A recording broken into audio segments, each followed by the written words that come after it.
Ding dong. Hey, we're starting right now. What's up, everybody? Welcome to the Something Else Wrestling Forge Divisions pay-per-view for the charity event KILN the Game.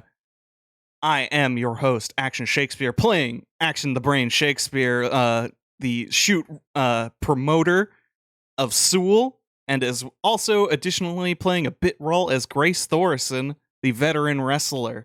I am joined by all our lovely roster of people. Say hi. Yo.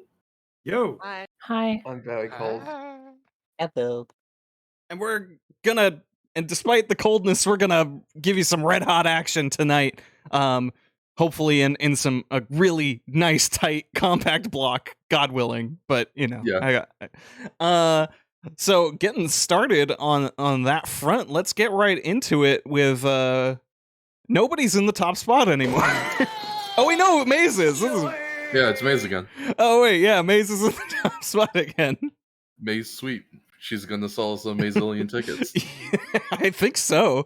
All right, well, Maze, you get 3 momentum for being in the top spot, and you make the over move. Did you want to use any of those for your upcoming match? I guess you could use it to... You don't know your opponent tonight, but I will let you gain a hypothetical heat with them if you do choose that option. Oh, I thought my audience got reset with the audience. Yeah, but you ended last show on top, didn't you? No, I ended up at 4 audience exactly. Never mind. No one's in top spot. No one's in top spot because we have so many lovely new viewers tuning in for the charity stream. Holy shit, we have a lot of new viewers, actually. Hi. I think we got some pretty big retweets recently. Hello, everybody. Welcome. Something Else Wrestling. I think there was a different host or something. The notifications are... Doc hosted us. Thank you, Doc. Oh, thank you, Doc. Oh. Doc's host just happened. Thank you. I heard the skewered line, but I didn't see it. Anyways. Yes, welcome everybody. We are playing our final session of this this worldwide wrestling RPG mini campaign. I'm going to run down, for the sake of people, I will run down. I'm Action Shakespeare, like I said, playing the promoter, creative, and as well as one additional veteran wrestler, Grace Thorson, who has a match tonight. Running just down the Discord list, Authentic Lime Flavor, say hello. Hey, that's me. They will be playing Larva Oberon, the clown character, who is a little bug. Deadoed. Sound off. Hi, hello. I'm definitely not eating. Be ready at any moment. Deadoed is playing Vivi the Veil, who is a provocateur type character. Running down the list, Deer. Hello, I'm Deer, and I'm playing Courtney Fester, the wrestling jester. With the introduction and everything, fantastic. They are an anointed character, a character getting the push. Our special guest, Grant. Hello, my name is Grant. I'm playing Bond Hurdle, a recent call-up to this promotion. So recent, he can't remember how it's pronounced, which caused some drama last week. Yeah, sorry. If you rolled better, we probably wouldn't have given you as much shit, but it was ammo. Yeah. That one came preloaded in the chamber. Yeah. And King Fats the 95th is here. Oh, your ass didn't know? You better call somebody! He's playing the road dog, Jesse James. Yes, Jesse James! Teaming up with the badass Billy Gunn tonight. One night only. Yeah. One night only. They don't gotta work for WWE anymore. New Age Outlaws are at SEWL, baby. No, he is playing the hardcore Saria Kazaki. What's up? I'm gonna do bad things to bad people. Yeah, maybe. Next up is Lex. Hello. Lex is playing the fighter, Maze, our current Keep On Rockin' champion, the championship belt defended on every show, treated sort of as secondary, but kind of has its own mystique to it, being you have to constantly defend it. Next up is Min. Discord ate you. Try again. Yeah. Hello. Hi. Min is playing Vicky Vermin, the Plague Queen, an anti-hero character who, man, I'm sorry about how she's been booked. You should be. It's a build, you know? It's all in the chase. Meatshed is also here. Hello. Also, thank you, Miko, for the donation of $20 and Hey. 69 cents. Very nice. Meatshed is playing our resident jobber, Stormcaller the Wizard. And that's all there is to say about that. Yeah, really. And last but certainly not least, the man in the corner of the frame. I have his picture on proud display because we met the incentive. Public Opinion. Yo. Who is cosplaying as his character, Henry Harrington, the manager. Yeah. Luckily, managers just wear regular ass clothes, so it's something I could do. I'm wearing my Grace t-shirt, but I don't have the rest, unfortunately, and I don't feel like taking a picture just yet. But if the fine people get us to $2,500 total raised between our current Tiltify charity and our alternate charities listed, as people are pointing out, I will make an appearance and shotgun an entire can of Flamin' Hot Mountain Dew and suffer. It's emphasis on the suffer. That does sound absolutely miserable. Yeah, and I'm gonna do it for you. I'm gonna do it for the people, for the money, for the money towards our great cause, the Lilith Fund, and all the other pro-abortion and causes. Just it's a terrible time for all these organizations, and they need all the help they can get. So I implore everyone to please spare some money, and even if you can't spare some money, there's a command for the raffle. Everybody is eligible. Feel free to drop yourself an entry, and you might get some cool art by our resident artists, B-Drops and Public Opinion, and also some books from Sandy Pug Games. Was that the one? Yes. I believe so. That's what you said this morning. Sandy Pug Games. Ooh, that's exciting. Yeah. They have fronted us 2 books to offer. But they make great books.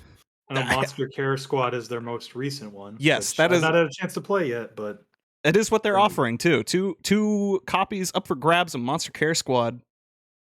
So get those entries in.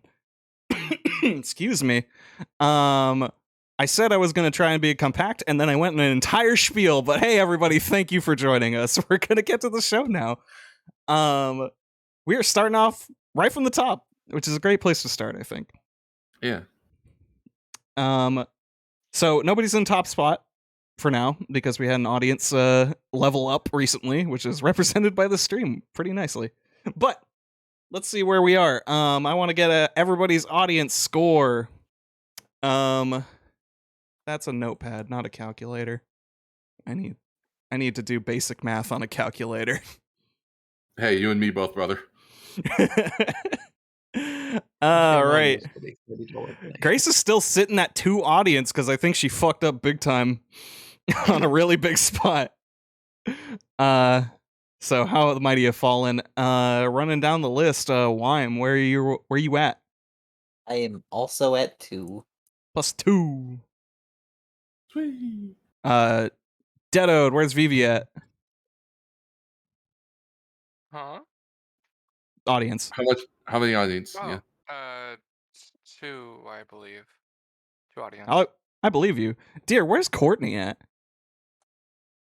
Since I've just spent my banked advancements, Courtney is now at 4. Ooh, Damn. nice. All right. Bond was at 3. I know this actually off the top of my head. I don't even have to ask you this time. Because he's more effective when I'm not rolling the dice. It's true. You didn't actually have to roll a lot of dice there, but we rolled the important ones. The ones that get you things. What's Sorry at, Fats? Sorry is currently at 1. Ooh. We gotta earn our shit back. Yeah. We lost the crowd in our blood feud. Well, I'm working on it. It got too real. So was I not able to get Sorry up to 4 heat during the last match? Yes, yeah. Yeah, I think you were just... Well, you would have earned 1. So you should be I at didn't 2. know that earned me an audience, then I should be at 2. Yeah. Yes, that's why you get heat. Lol, Okay. You're gonna probably get 1 more by the end of the night. Probably. Maze was at 4, right? Yep. All right, and where's Vicky Vermin at, Min? 1. Ugh, I'm sorry. The reset hurt. Meatshed, where is Stormcaller at? 1. Yeah, I tried to get you at the 3, and then it reset. P.O., where is Henry at? Henry's also at 1. Rough times. We were looking for a total of 31 to improve our promotion. We're at 22. Alas. But Oh man, it's the big show. A perfect chance for everybody to boost the people looking at them and boost everything. Alrighty.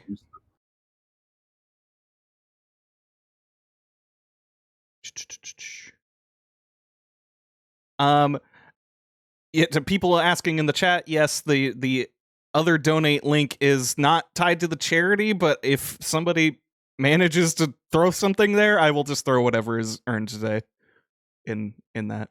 It goes directly to me. All right. So, on with the show, because we have a match set for 1 fall. I'm gonna get The following contest set for 1 fall. Doesn't have any stipulations. Yeah, well, it's the following contest set for 1 fall. Oh, I knew I forgot something. Oh well.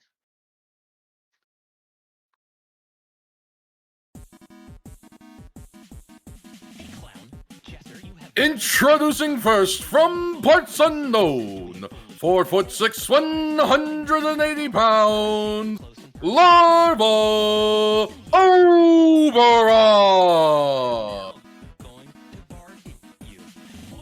Larva, how do you make your entrance I'm to the big show? It is the big show, so you know there's got to be even more showboating than normally permitted. You know, we're gonna hop up on the turnbuckle. We're blowing kisses. We're throwing out autographs. I'm slipping this guy a 20. He's gonna get the crowd really excited. Your song is definitely short. My Let's loop that song- shit. Listen, everything about me is short. It's true. I'm a tiny bug. Pia, would you remind me what Henry's song was? I forgot to add it to the Roll20, but the audience will get to hear it. Crooked Man by Those Poor Bastards. There it is. Alright, that's enough of that. I guess just tell me when it starts playing. I am a crooked man bent down by sin. I am a crooked man bent down by You Iggy for your $25 donation. Alright, hit it. And her opponent, 5'10", 195 pounds from the Twilight Zone, the Blood Doctor, Henry H. Harrington.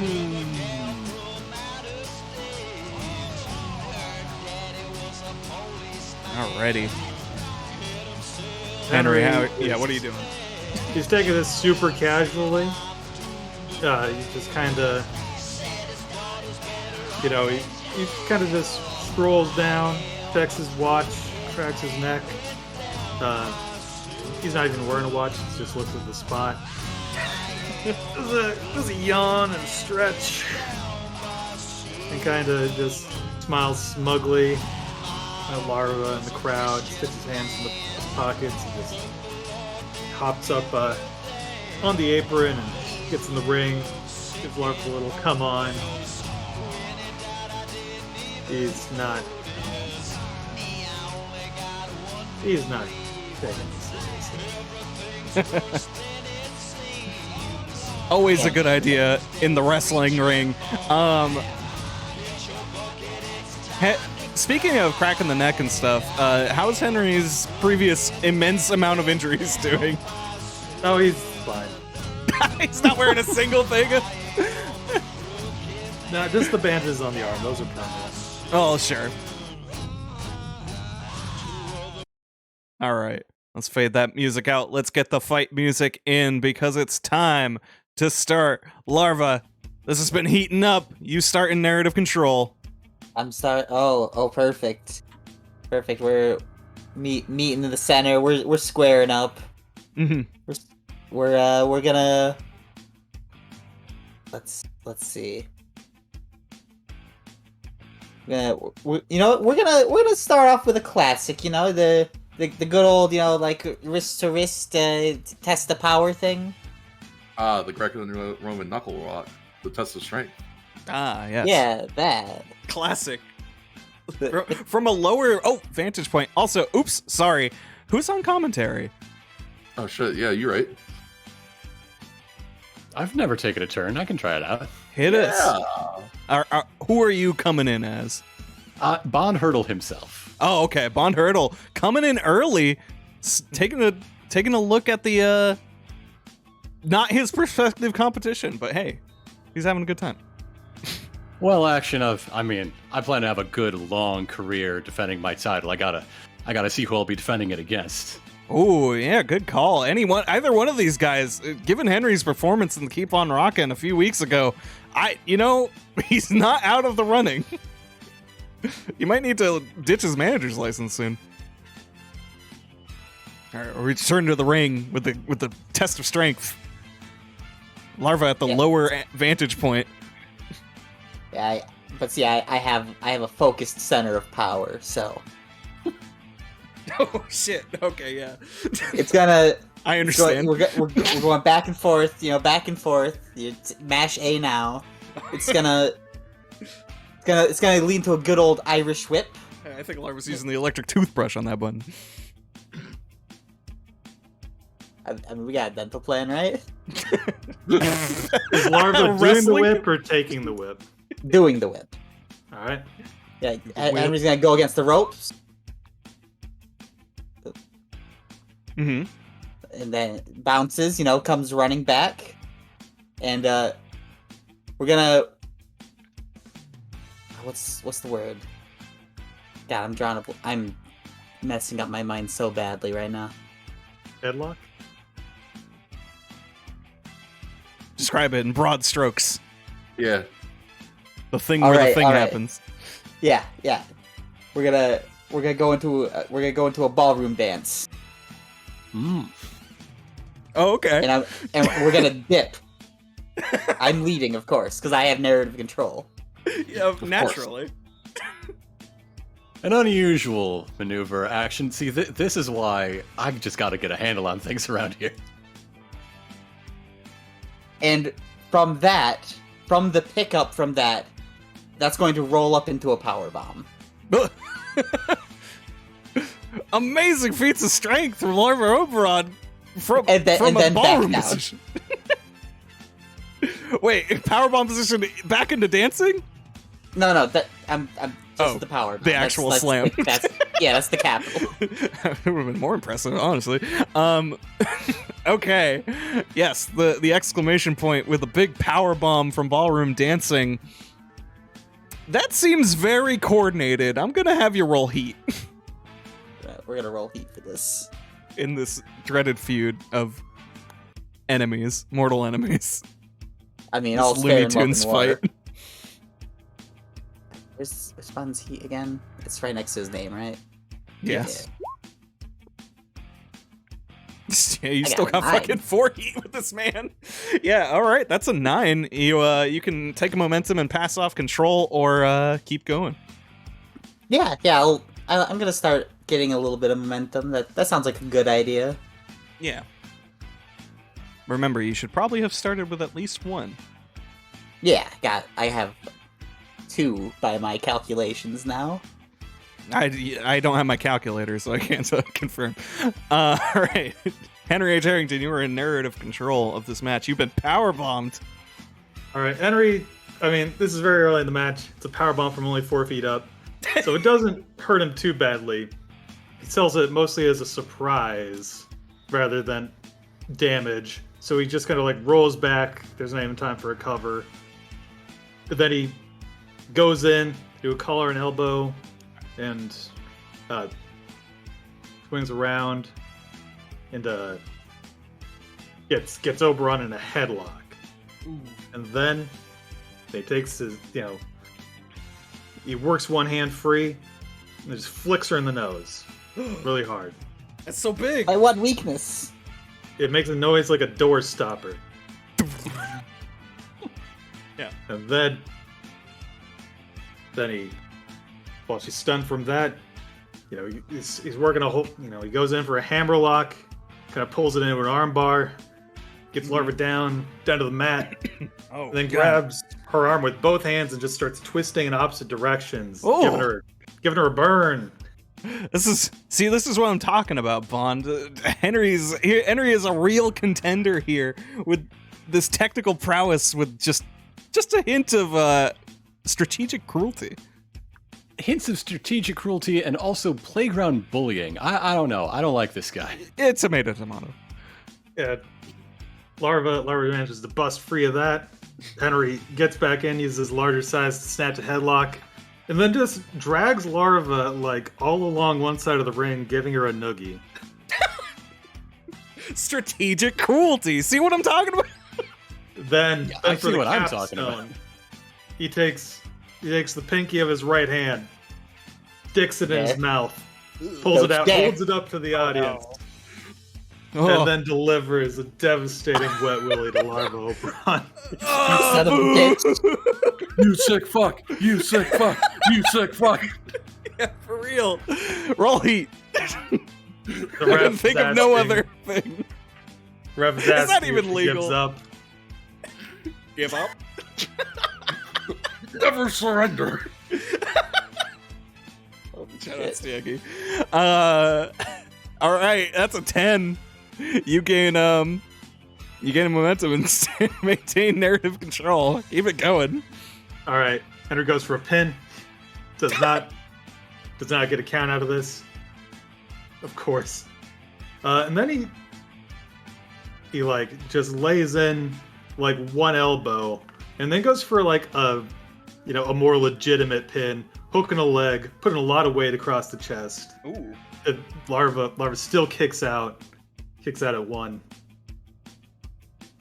Impressive resilience, impressive core from Larva Oberon, despite the size.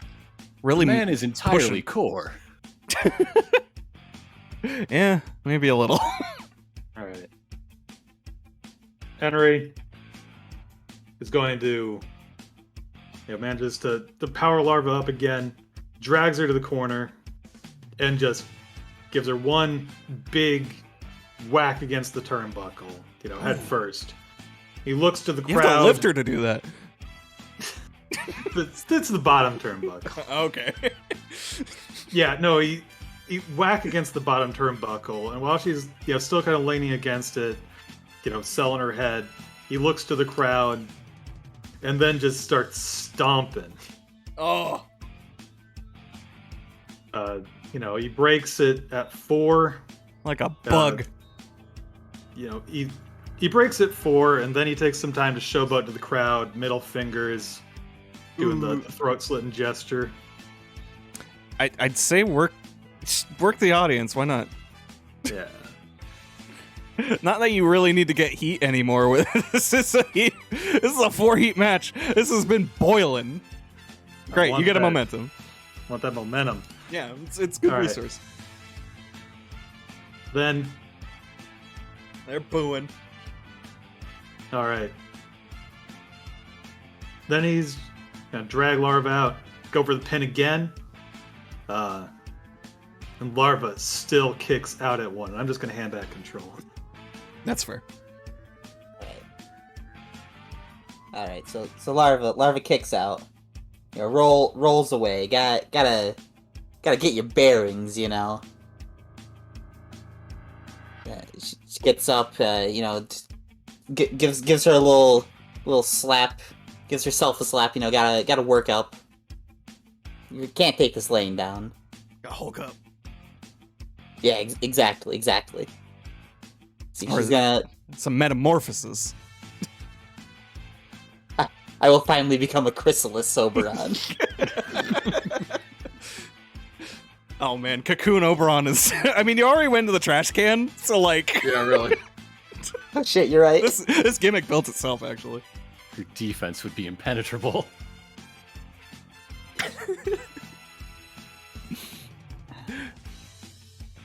One second. Larva's getting the spirit back inside her. I think there's some Fae involvement here, so that's probably helping. The people are clapping because they believe. In fairies. Yes. Yeah, I guess that too. Happy Pride Month.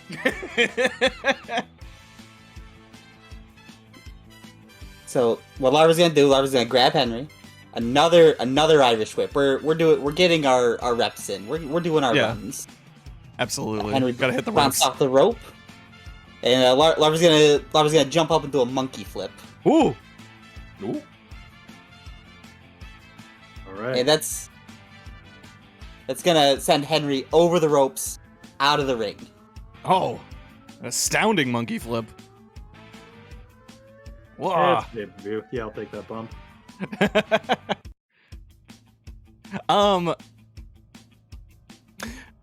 Yeah, I'm gonna call that body. I don't know. I think that might be worthy of an athletic feat. I don't know. That sure seems like someone could get hurt. So I think the punishment is the roller getting hurt, which wouldn't really fit. Well, if Larva rolls body at all, they do have to choose whether to worsen their injury or or the match ends. Oh, this is true. That's fine. I got 3 boxes. This is the big match. Yeah, all right. It's a body roll either way, so sorry to say. Yeah, no, let's see.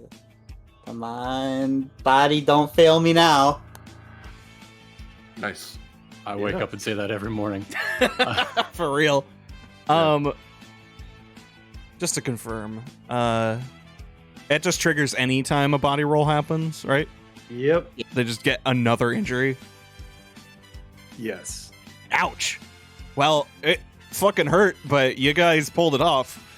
Larva, take a momentum or keep it going. We're gonna keep going. Okay. That's not the end of my move.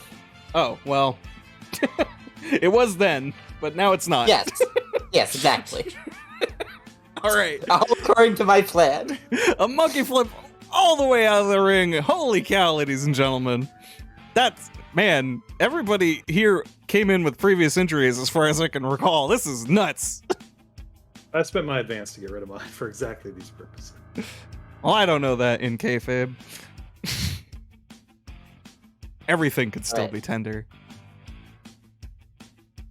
Hey, this is the pay-per-view. I gotta make sure I'm getting my paid per view. Yeah.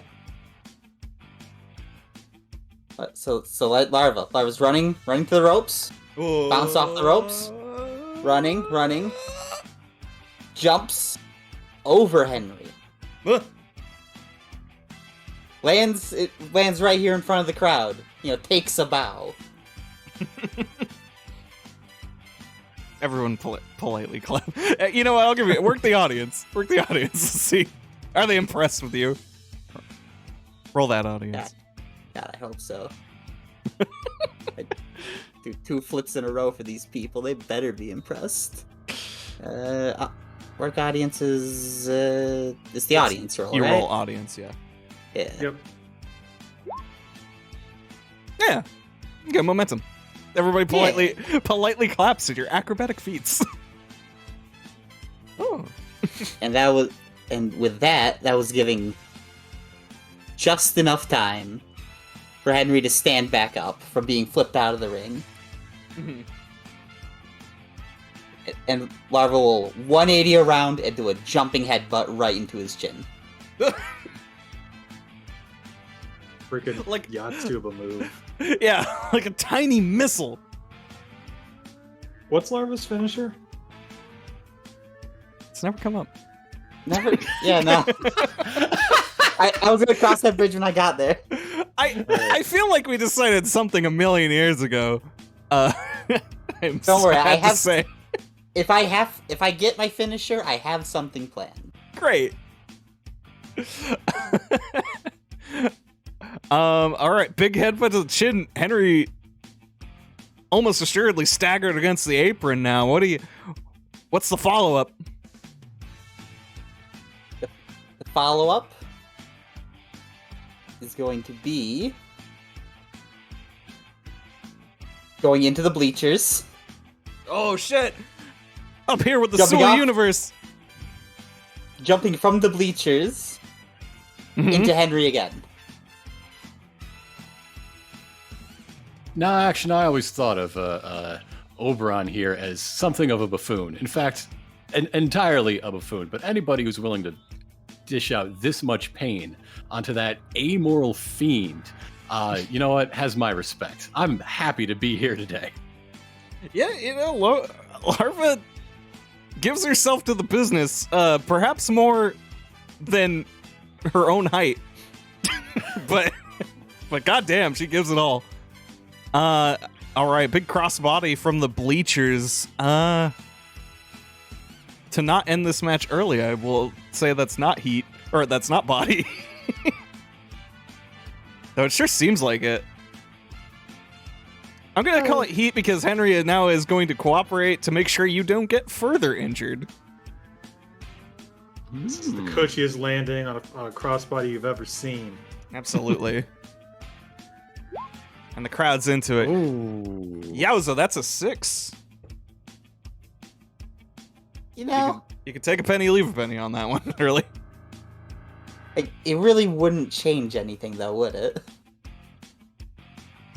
It is a Botching just perfectly gets counterable you- move. Well, it's my discretion on whether it punishes you more. But Okay, I guess I'll spend one momentum I to will gain a say- momentum.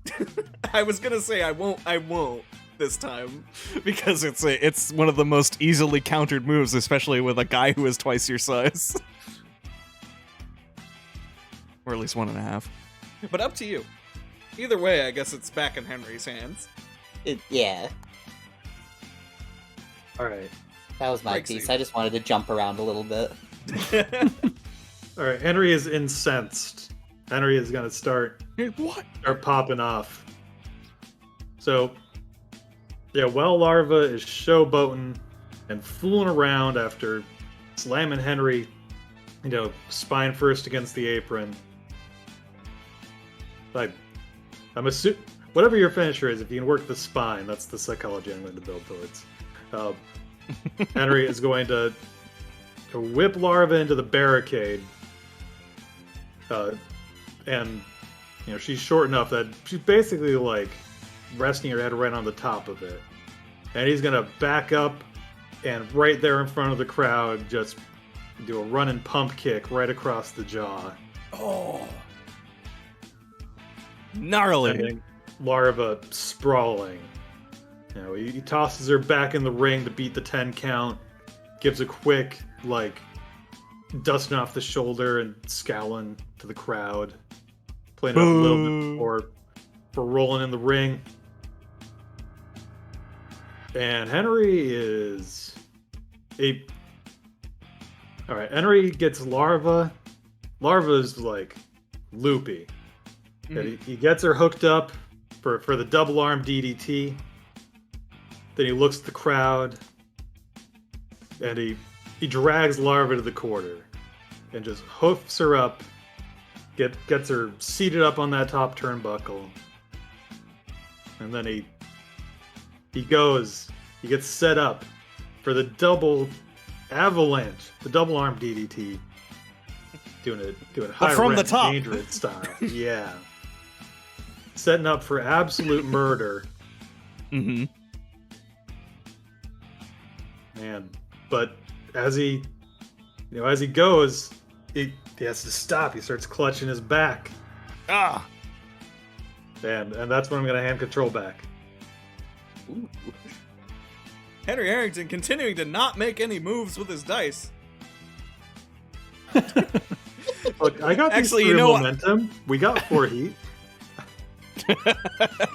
I'm Kevin Nash in this. I don't need to work.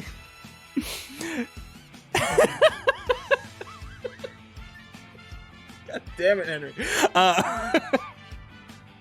All right. But as creative, I demand a spot. I demand to finish the spot, even if it involves being down and dirty, which you are. Give me something nasty. So, all right, he's selling his back, so that's not gonna work. And so he just starts laying in lefts and rights. The 10 count punches, getting a big loud boo for each one. Trying to demolish this creature. It's turning into purple paste. Okay, he's got taking that bandaged up arm, just doing knuckle arrows straight to the brow. Ref trying to get in there, trying to be like 1, 2, 3.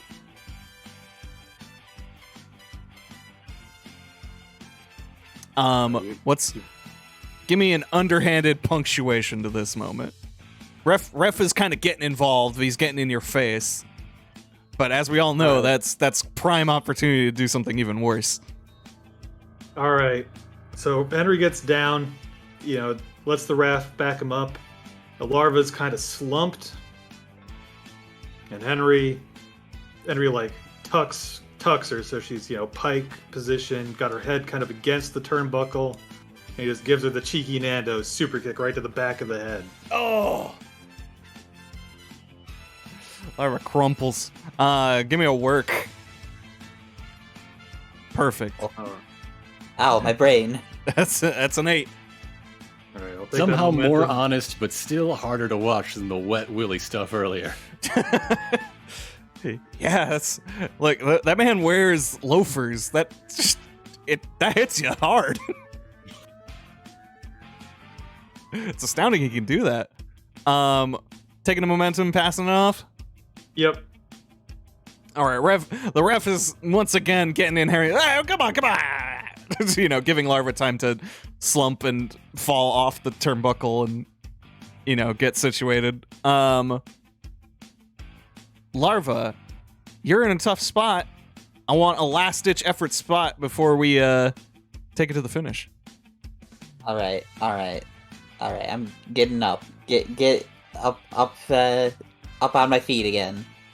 What can she possibly have left in that tiny tank? Oh, I'm running on E, but you know what? You know what they say. know. Like, Sorry. they say the car that drives last drives fastest, right? So I'm climbing up. I'm climbing up to the top of the turnbuckle. Okay. Actually getting back down. That's too much. I'm suddenly getting a little conscious about these injuries. Oh. Please don't die. Please don't die. All right. We're gonna go in. We're gonna do one of those those sliding drop kicks, Oh yeah, basement. Like hit him right in the shin, not knock him down a little bit so that we're eye level. Yeah. And I'm just gonna give him a slap on the face. Oh. Ooh. And then follow that up with a DDT. Oh. Whap, bap. All right, yeah, that's man, that sounds cool actually. I'd love to see a little person wrestler actually do that. It's perfect Again, positioning. That's where, yeah, we're level. Yeah. Did you want to follow up with anything else, or make that your punctuation? I think that's a pretty good punctuation. That's a solid combo. I like it. It's kind of a double down because that brings you back to the floor and lets your fatigue catch up with you. Roll me work. Let's work it. That's a 5. Not good. Well. Yeah, these dice are against me. A little bit. A little bit. You know what? I'm gonna use 2 momentum and bump it up to 7. Okay. Because I'll just get a momentum back anyways, right? Yeah. A net loss of 1. That's fine. All right. It's gotta end. Somebody's gotta end it. And I'm going to tragically report that Henry Harrington is booked to go over unless something happens. Oh. Henry Harrington, how do you sneak your way to a finishing maneuver? I don't know. I don't have mechanically have a finisher. We'll lose. Well, you have momentum and other moves. All right. Well, shoot. All right, Henry. Hit. All right, Henry. Larva gets a 2 count off this DDT, and Henry, he kicks out hard and expresses rage. He slaps the mat, and then he and Larva are both sitting on the mat, eye level. And he slaps her, and she slaps him back. They go back and forth. So Henry grabs her by the collar and hoofs her up, and just totally just leveraging his size advantage, just beals her by the collar. Well, okay, maybe not as a full toss, like a lift and slam type move. Mm-hmm. Action, you've been a fine host. I have to apologize, though. There's something I need to do. Oh, shit! That's a 9 on a run-in from the commentary test. Oh, my God! So, it looks like Henry Harrington gets +1 heat with Bond. And they get to pick one of the options. Oh, I do, don't I? Yeah. Well, how the turntables. So, I got bad news. All right. Bond comes in. Henry gets Bond up and is about to deliver just the sheerest drop brainbuster you ever did see this side of the Atlantic. Oh my God. And Bond comes in and gets Larva out of that, forearms Henry in the jaw. Ring-a-ding-ding. Henry's the winner by DQ. Oh no, Bond! What have you done? And he... Alright. Henry doesn't kill Larva. Yeah. Henry sells this elbow all the way to the corner so he has a chance to gig. And he gets what up, a carny. He gets up bleeding and laughing. And he reaches under the ring and tosses a Team Harrington t-shirt to Larva. And then gives a little wave as he crawls his way back up the ramp. Oh no, Bond wasn't aware of the stakes. Bond is just shaking his head, and he's just cursing himself out under his breath. So stupid. Again, I don't understand anything about this place. I did it for Larva. Larva spared grievous injury, but at what cost, truly? Because, well, here is your winner. Hold on. Larva tell me needs a when that man's cigarette after music this. Folks, I cannot. I am a All right. crooked man bent Your winner by disqualification, Henry Harrington. down by SEWL. I'm so sorry. I'm stupid. I'm so sorry. Oh. There's a you fucked up shit in the crowd. Maybe a little. Larva's gonna give him a reassuring pat on the back. You know, you did your best, guy. You did protect Larva from grievous neck injury, kayfabe, and maybe real. I could have died right there. It was a Boy Scout move. Yeah. All right. Thanks. All right. Honestly, after Henry bungled the whole Courtney thing, he needs all the help he can get. Damn, burying his ass even though you lost. All right, I'm gonna stop playing this copyrighted song. Everyone, get back to the back, because the show must go on. That almost Mandated rhymed. by the state. Speaking of the Courtney situation, Courtney Fester, you're getting interviewed by Zig, our resident reporter. Zig here with another hot scoop. Courtney Fester, the aerial jester.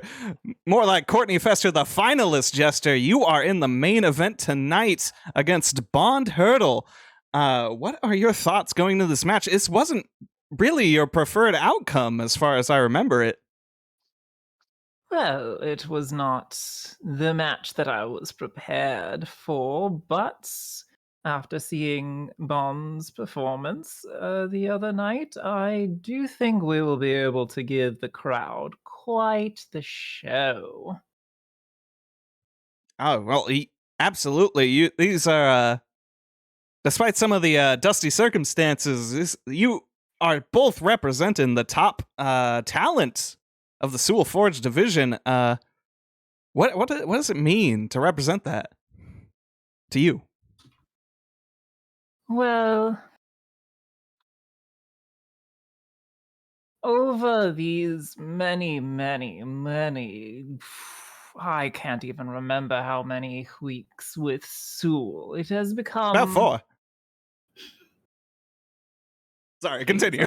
I'm attempting humor. Oh! It feels quite like a second home to me now. Perhaps I should move more of the circus in here. I do believe that would lead to some interesting matches, don't you? But I'm not answering your question. Will you now? I do hope so. Well, you want to? Well, I do have a follow-up question. Actually, I'm a little intrigued by your cryptic statement with regarding to the bringing the circus here. As you know, I am a showman, show person through and through, and whatever I can do to make SEWL better, not just for the audience, but for the performers, and to allow us to reach the heights I feel we deserve, I am willing to make any move, provided it does not sully our good reputation. You'll see. Mm-hmm. Where am I going with this? That's a great question. Is there something you want to request of management for your special main event, or are you going to keep it clean?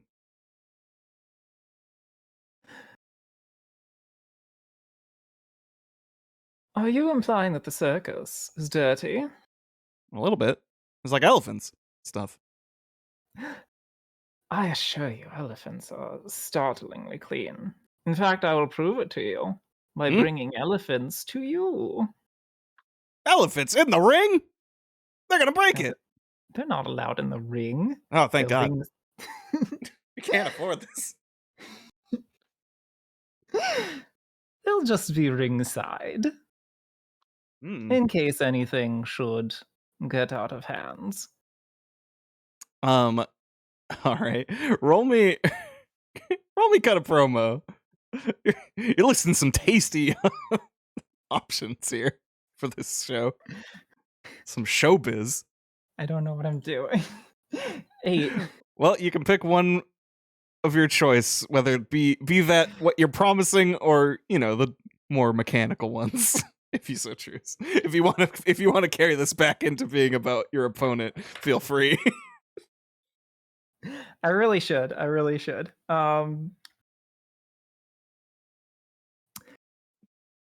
I promise you'll want someone on hand to try to keep the action within the ring, because the show I am going to give the absolute performance of a lifetime that I will put Bond Hurdle through will be extremely difficult to contain within the confines of our hallowed ring. Bond Hurdle, I do hope you're ready. I do hope your insurance is up to date, because I am not certain you'll be able to keep up with what I have in store for you. And I'd like to gain 1 heat, please, because I like heat. Heat is good. Fantastic. Heat's delicious. Yes. Well, bombastic promises from Courtney Fester. That's all the time we have back here. We gotta take it back to the ring. When you say heat is delicious, is that why we're aiming for the $2,500 donation incentive? Absolutely. That's Okay. That's, All right. That's when I get to +4 heat. Go to the fucking Senator Armstrong health meter memes. 200% heat. All right. But yes, the show goes on. We are back to ringside because it's time for a tag team. Ladies and gentlemen, the following contest, scheduled for one fall, is a tag team match. Nobody saw anything. We're gonna consolidate these to 2 themes, even though everybody has their own. That's fair. Bit of an impromptu tag team match.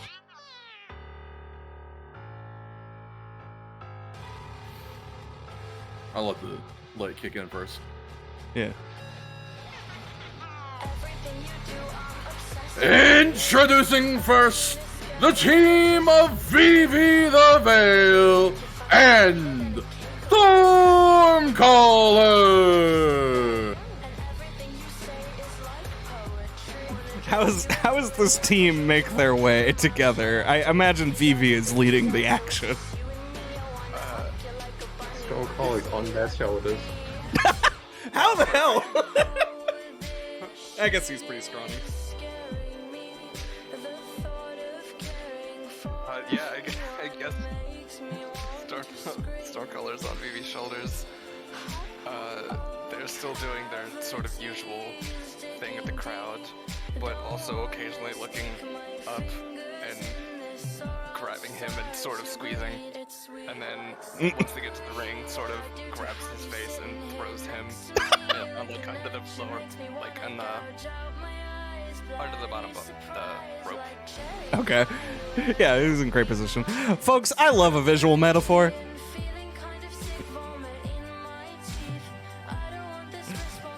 All right. Anything further? Sorry. I don't have a face down thing for Stormcaller, but when the match starts, his flip effect will activate. Oh shit. He's got effects.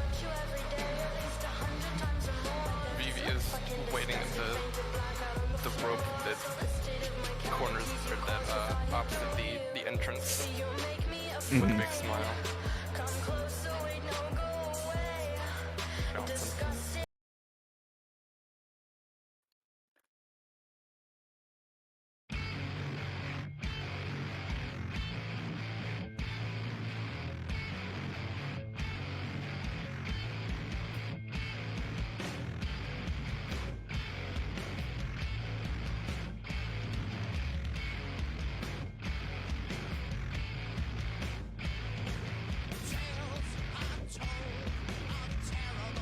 All right.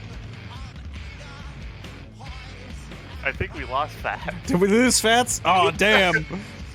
Oh man. Oh, I guess I'll do it. I don't have a wait list for Amalia. Oh well. And their opponents, the combined team of Vicky Vermin and Amalia Rivera. I love again. You live again. Hey, you want to? I stole your announcer job, but you can do it again if you want. No, it's fine. But everybody just do me a favor and say thanks, Spectrum. Thanks, Spectrum, you bitches. Fucking goddamn piece of shit. ISPs are a mistake. Anyways. Please ignore that we use them. Vicky Vermin, you're making your entrance with an unlikely partner. Yeah, so Vicky and Amalia come out onto the ramp, give each other a little fist bump. Amalia goes to do her normal walk around the ring as Vicky immediately slides in, starts jawing with Vivi as she heads back to her tag corner and just kind of sits herself down on the top turnbuckle. Amalia takes a moment to stop and make eye contact with Stormcaller. His flip effect activates, and he stands up. Oh shit. You hate to see that when a card flips and they stand. Is he actually leaving the ring? Where are you going? Thank you. I assume BB started the match. Yeah. Good. Vivi just before is when Vicky is kind of talking at them, doing a little like smiling and like a dog pant. Oh god! You There's said no she clowns lives in in the here. sewer?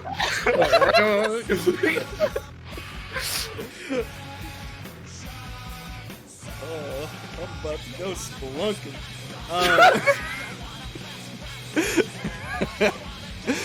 Am I on Dirty Jobs? No. Okay. Okay, I shouldn't encourage this. All right. Pussy got me acting unwise. This got me in the fucking sewers. Oh Lord. Who is on commentary for this? Fuck it, I'll take this one. Sure. Put the monkey You on guys are got a commentary. head start already. Fats, give me someone. Give me someone who's not Saria. Saria's got shit to do. Fair enough. Fuck it, put Fats, shimmy the Fats over. Shimmy this little bear over here. Yeah, Come here. I only got most of you. that's fine. You only need most of me. Most of you is all of many. Yeah. Fats ain't an insult. It's just a qualifier. It's a lifestyle, baby. I stay living large. All right, Vicky, you've BET been 1.5 the buck 50. Vicky, you've been spoiling for a fight. I'm gonna start you in control. Hey, so Boy, howdy, we Vicky- got attacked. Gotta look up rules. Vicky immediately runs up to Vivi. The two of them kind of get locked in a little test of strength. And it starts with Vivi taking the advantage and pushing Vicky back into the corner. You know, as she gets pushed in, the ref comes in to make the break. And as they do, Vivi, as they break off, just gives Vicky a slap across the face before fully breaking off. And after the slap comes across, Vicky just immediately pissed goes to try and chase down Vivi, who gets Vicky into a takedown headlock, gets her down onto the mat. But Vicky pretty quickly breaks out of the headlock, and as the two of them get back on their feet, Vicky immediately jumps on Vivi's back to try to quickly lock in her submission finisher. Oh shit! Just immediately going for it. Vicky tried to end it quick. Vivi, panics the moment that Vicky gets on their back. Kind of, starts to frantically move around. Vicky can't quite lock it in as Vivi throws Vicky off and then slides out of the ring to catch their breath. And as Vivi does that, Vicky just kind of gets to the center of the ring, sits down, and does the little, come on, hand gesture. Oh, shit. Aleister Black in it. All right. Okay. That's... Despite not ending in a move, I will say that is a sequence. I'm gonna say roll heat. This is entirely about the relation of awesome. That's what I was going. The animosity of these two characters. Hey, perfect. Hey. All right. All right. I will take momentum and pass off control. Okay. Vivi takes it. Amalia is an MPW, so don't need to really worry about her. I will say if anybody wants to pass off narrative control by themselves, all three are an option. You can narrate your way into a tag if you want to give someone else a chance to play. And of course, I will remind everyone that there are two special mechanics of tag teams, of the hot tag and abandoning your team. Hot tags, you roll heat with your partner, and they can use the result in a wrestling move of their own and take control. And abandoning the team, you spend 2 momentum like a roll move, and it generates you heat with your former partner and books your team to lose. Huh? Stuff to consider. Huh? Maybe. I don't know. Anyways, Vivi. So Vivi's What's your on the take on outside. Vivi is sort of pacing a little bit, then sort of very exaggerated, does this little think, idea, and then runs up to the top rope in the middle,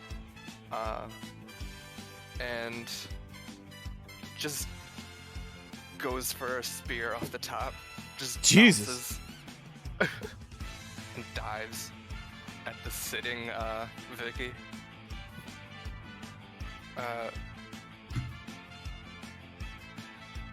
Vicky is prepared, but it still sort of knocks them back a bit. Okay. And Vivi, so Vicky is on her back. Vivi is on top, trying to get a submission. Vicky, after a couple seconds of struggle, forces Vivi off, and Vivi sort of is thrown back in sort of like a cat-like stance on all fours, and then sort of just I picture it, right? Just, yeah, hunched. Slightly gets up for to face off, and they sort of do that thing that when there's two wrestlers that are known for like mat wrestling, they sort of like hover each other and sort of like mirroring the movement. Yeah, a little. Sometimes doing little lunges. You're like, am I gonna go for you? Yeah, the circle. Yeah, and Vicky eventually gets a lunge tries to scoop a leg. Vicky counters, but Vivi breaks out of the counter, flips around to like a sort of like a classic wrestling, like you hold the bag and the person is trying to force it off with their two thumbs.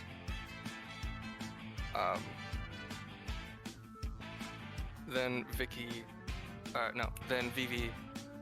knees Vicky in the back and grabs one hand and forces it up into a hammerlock position. And then tries to push it for a bit, notices that Vicky is struggling for a bit, sort of stabilizes and does a hammerlock suplex. Oh my god. That's worky as fuck. These two, it's been such a dirty animosity, but they have not given up their prowess, their fighting prowess. Surprisingly technical bout so far. Yeah, roll me work. Alright. That's a 9. I'm gonna give you. Since you started in control and are now. Well, are you gonna keep control or pass it off? And take a momentum for doing I'll pass it on and get a momentum. Okay. I'm gonna give you the choice. Do you want to pass it back to Vicky or narrate yourself into a tag with Stormcaller? I think it's about time we got the partners mixed up in this. Yeah. Yeah, I'll pass it off to Stormcaller. All right. That big hammerlock suplex gives Vivi a perfect opening to do some tandem offense. I'm gonna say that Vivi sort of pounces on like that corner and just throws Stormcaller in and then sticks behind the ropes.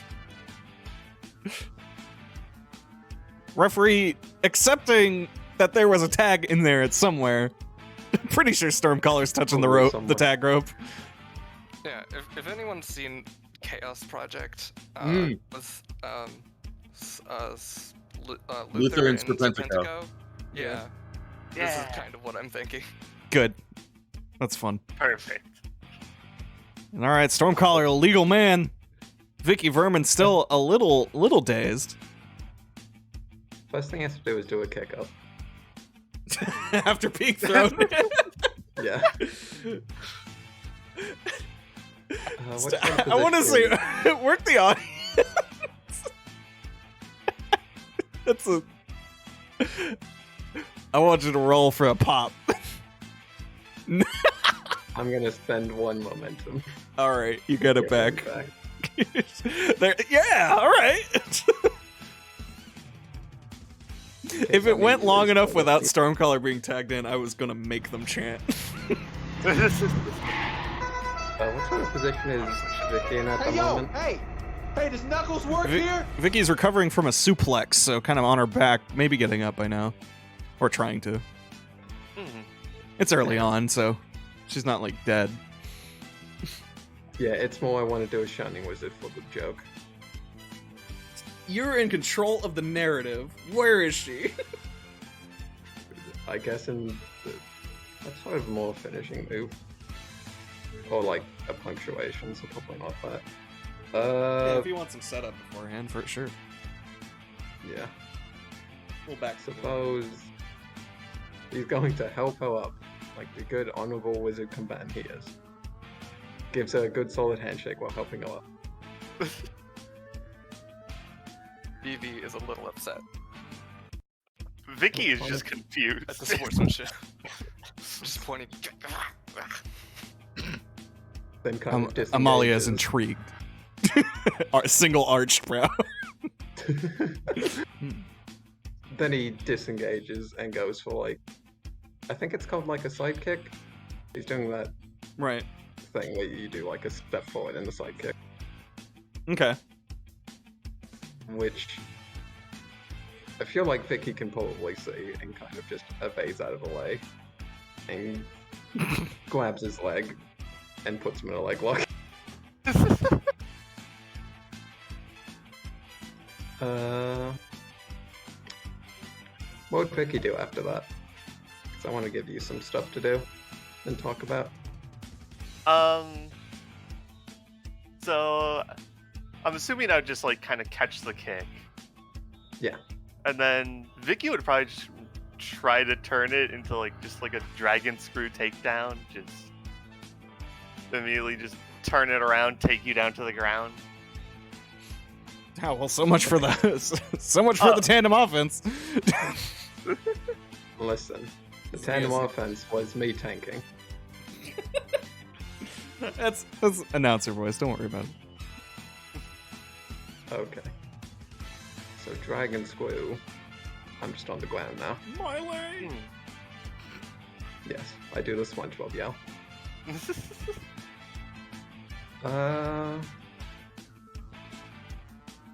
Like to imagine he goes for the world, but every time he does, Vivi just kind of slaps his hand away and be like, "Get out of it. You figure it out."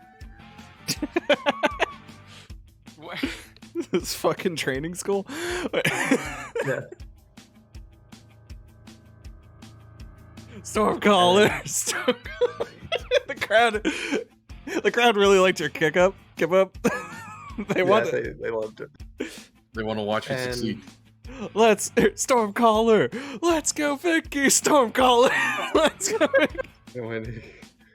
Anyway, probably going to the very simple way of getting out of leg lock, which is simply kicking the other person repeatedly with your other leg. Yeah, sure. And then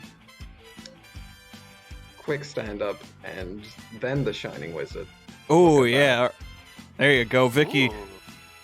Got Stormcaller gets a little separation. Vicky stunned for just a moment, and just in time for the Shining Wizard. Roll me work. I'm working. I'm working. I'm working here. Well, I'm working I'm over here. working over. I'm gonna spend a moment. Botching over here. No, I'm watching over here. All right. Pass that momentum back to Vicky, Yeah, get in there, Vicky. or rather, control. Terms. Alright, so Vicky takes the Shining Wizard, gets laid out on her back. The crowd goes wild. Shining Wizard!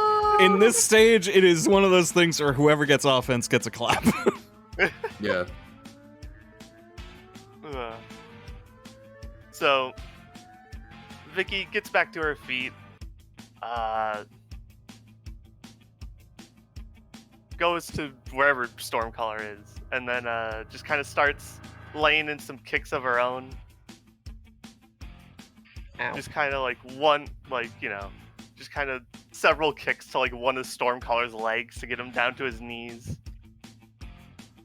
Then runs the ropes a bit and hits Stormcaller with like a running bulldog to bring him all the way down to the mat. Mm-hmm. My hat. Yeah, the hat goes flying. Here, let me help you with that.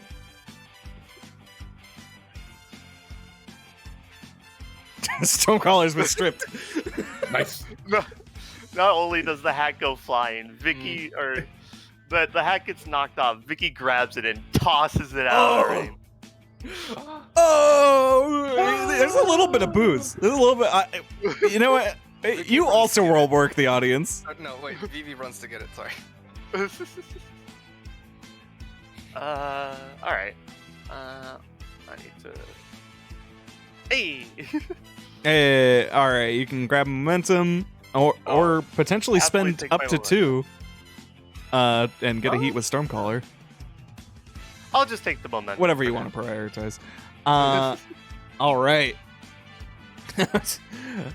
Crowd's a little upset. They still like you. You're still a face, but you got the heel edge for this one, honestly. With underdog Stormcaller in the ring. Yeah. Yeah. You got a little bit of it. It is simply that when you face Stormcaller, you are always the heel.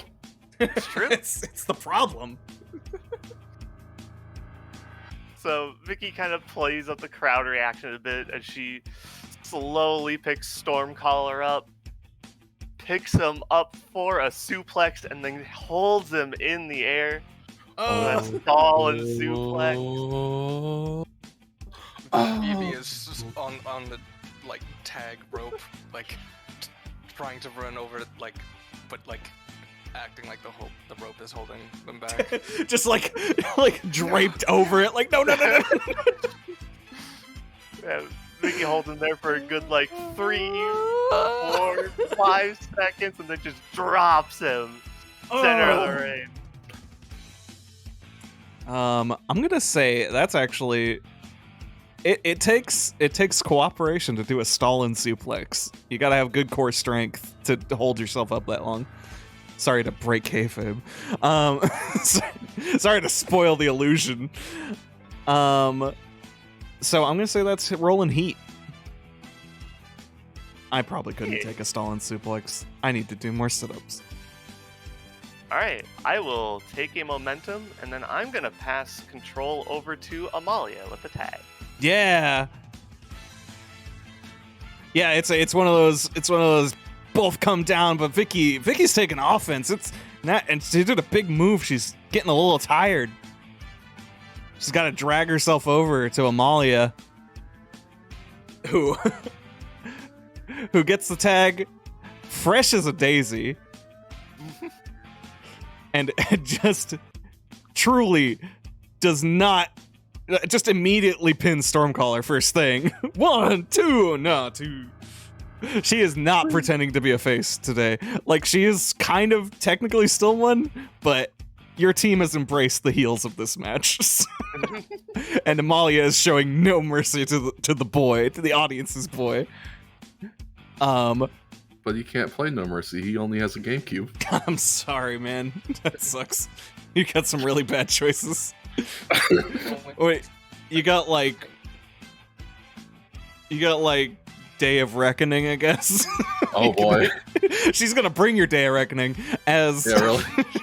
She just yanks him up by the hair after he kicks out. And just, starts hitting him with those like practically using him as a punching bag, just like moving around him and striking his body. Just really practiced, measured strikes, kung fu flavoring to all her movements. Before just whipping him back and throwing him in that tilt-a-whirl backbreaker. Just really high velocity tilt-a-whirl backbreaker that just makes Stormcaller flip over like a pancake. A little towards his corner. I'm gonna hand it to Stormcaller in case he wants to do a thing. I do want to do a thing. Stormcaller taking a beating is now, the tide has turned severely. Now, what I'm gonna do is I'm going to shove Amalia and then tag in Vivi. Do you want to do the hot tag? Because it sounds like a hot tag. If you want it to be. It sounds like a very specific hot tag. Sounds like you're making a hot tag. Roll me heat. Territory.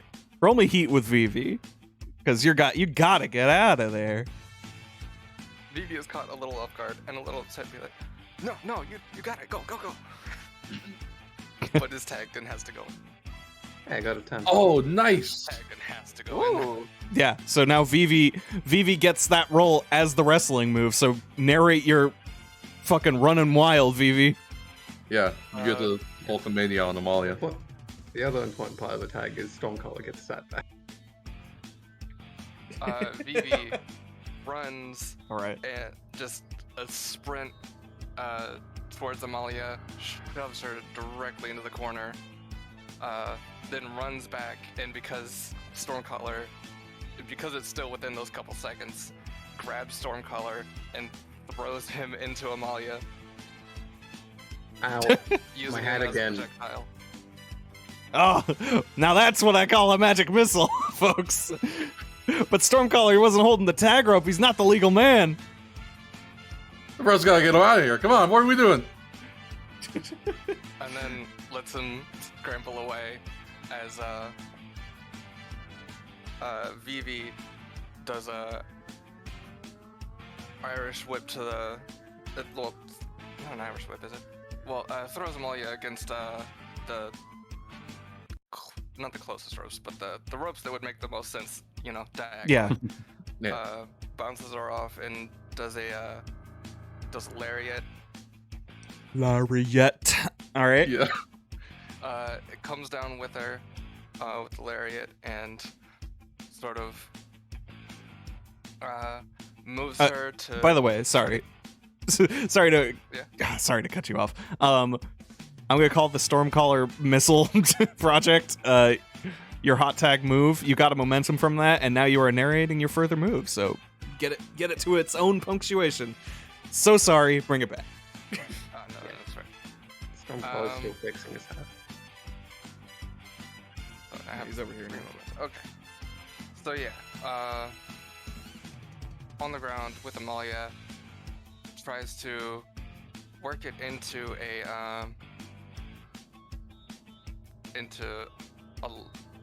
some sort of submission move, but Amalia breaks out before it can even be called. What are you doing it on? Just curious. Legs, arms? Okay. Yeah. Amalia is like. It's almost locked in, but she's scraping her way. She's trying to tag Vicky back in.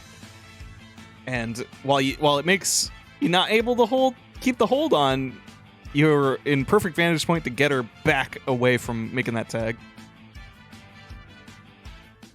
Yeah, just barely keep her away. No. And then Amalia breaks the submission, but Vivi grabs an ankle, pulls her back, and then goes into an ankle lock. Oh shit. Kurt Ankle. All right. Amalia. She can't focus on tagging anymore because she's got to focus on not succumbing to the pain, fighting her way out. Is there more? Brings the ankle lock into something more substantial, like stepping over the leg that they're holding, and I'm trying to remember exactly what it is, but Kind of like a knee bar. Yeah, knee bar. Yeah, just like bringing it down to the ground and getting all coiled up in it. Yeah. Yeah. Oh, devastating. Let's roll work.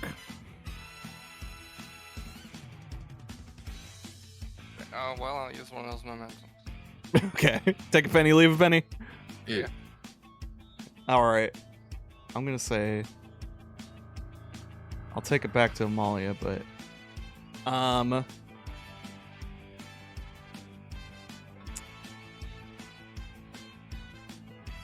okay. All right. I will take it back to Amalia. It's a rough knee bar. But she kind of has, given how you had to transition into it, she had enough leverage to kind of roll herself over and get herself available to bring her other leg up and basically, just kick you in the face. I don't know why the word "kick you in the face" escaped me for so long. Just boom shots to Vivi, like that. Not only force you to break the hold, they make you stagger back on your feet. Like one last kick sends you all the way back to your corner as Amalia staggers up to her own. Letting Vicky get the tag as Vivi bounces off a Stormcaller while he's holding the tag ropes, making him the legal man.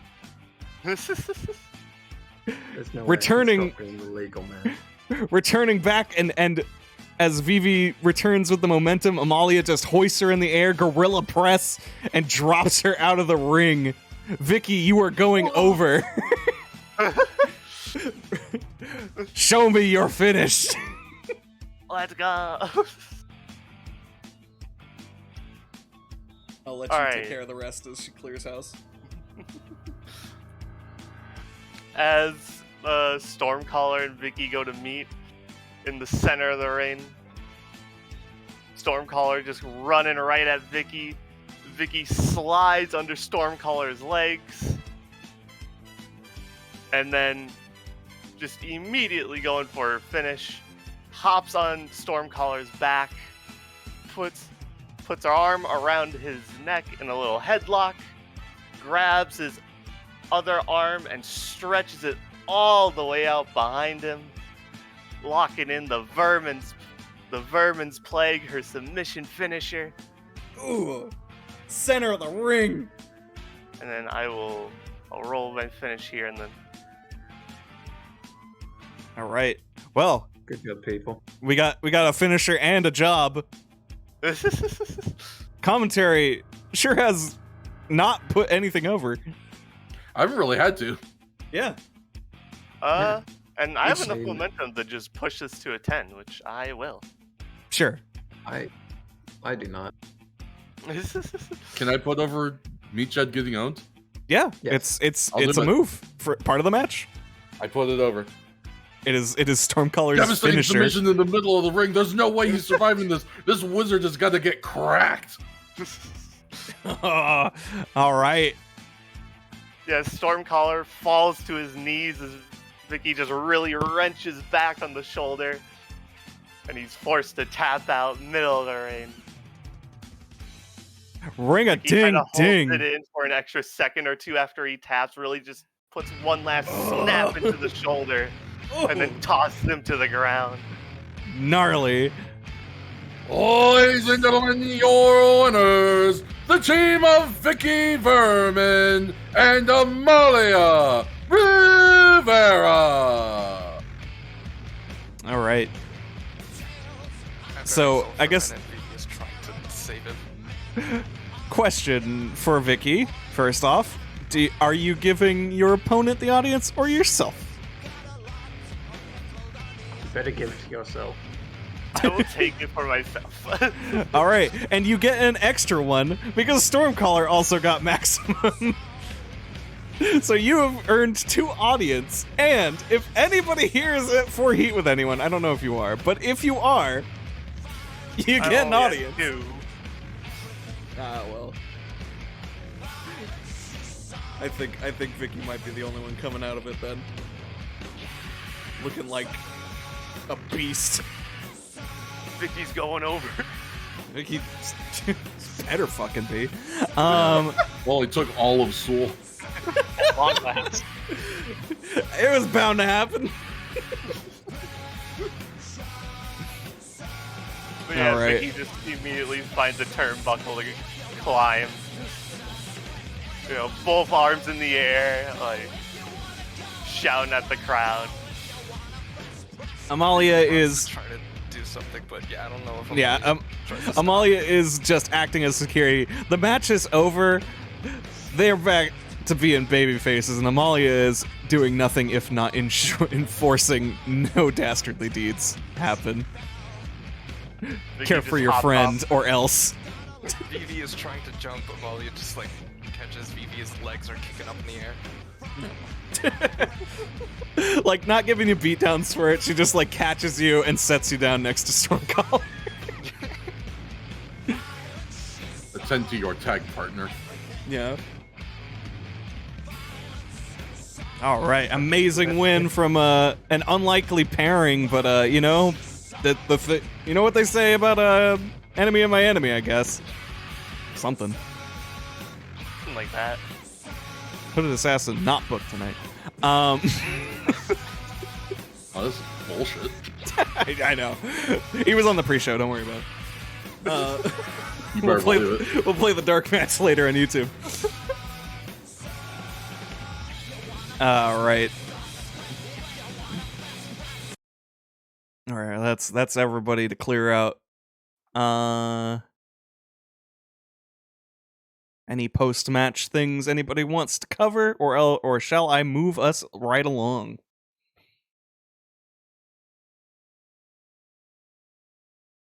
Sounds like I'm moving right along. Moving right along. Oh yeah. Footloose and fancy free. Getting there's half the journey. Take it from me. All right. Well, King Fats, thanks for joining me on commentary. First of all. Hey, pleasure. But also, you got other shit to do in a second. Give me one. Let me just move you back to your legs. Well, I would like to move again. There you go. yeah, I had to take him so you wouldn't leave. Oh, there's a sick draw on a maze now. Very good, Lex. All right. So, but yes, Fats, the person playing the game, your match is next, which means Thank it has a very special announcement. Yes, it does. Ladies and gentlemen, the following match, scheduled for one fall, is a hardcore match. Not just a hardcore match.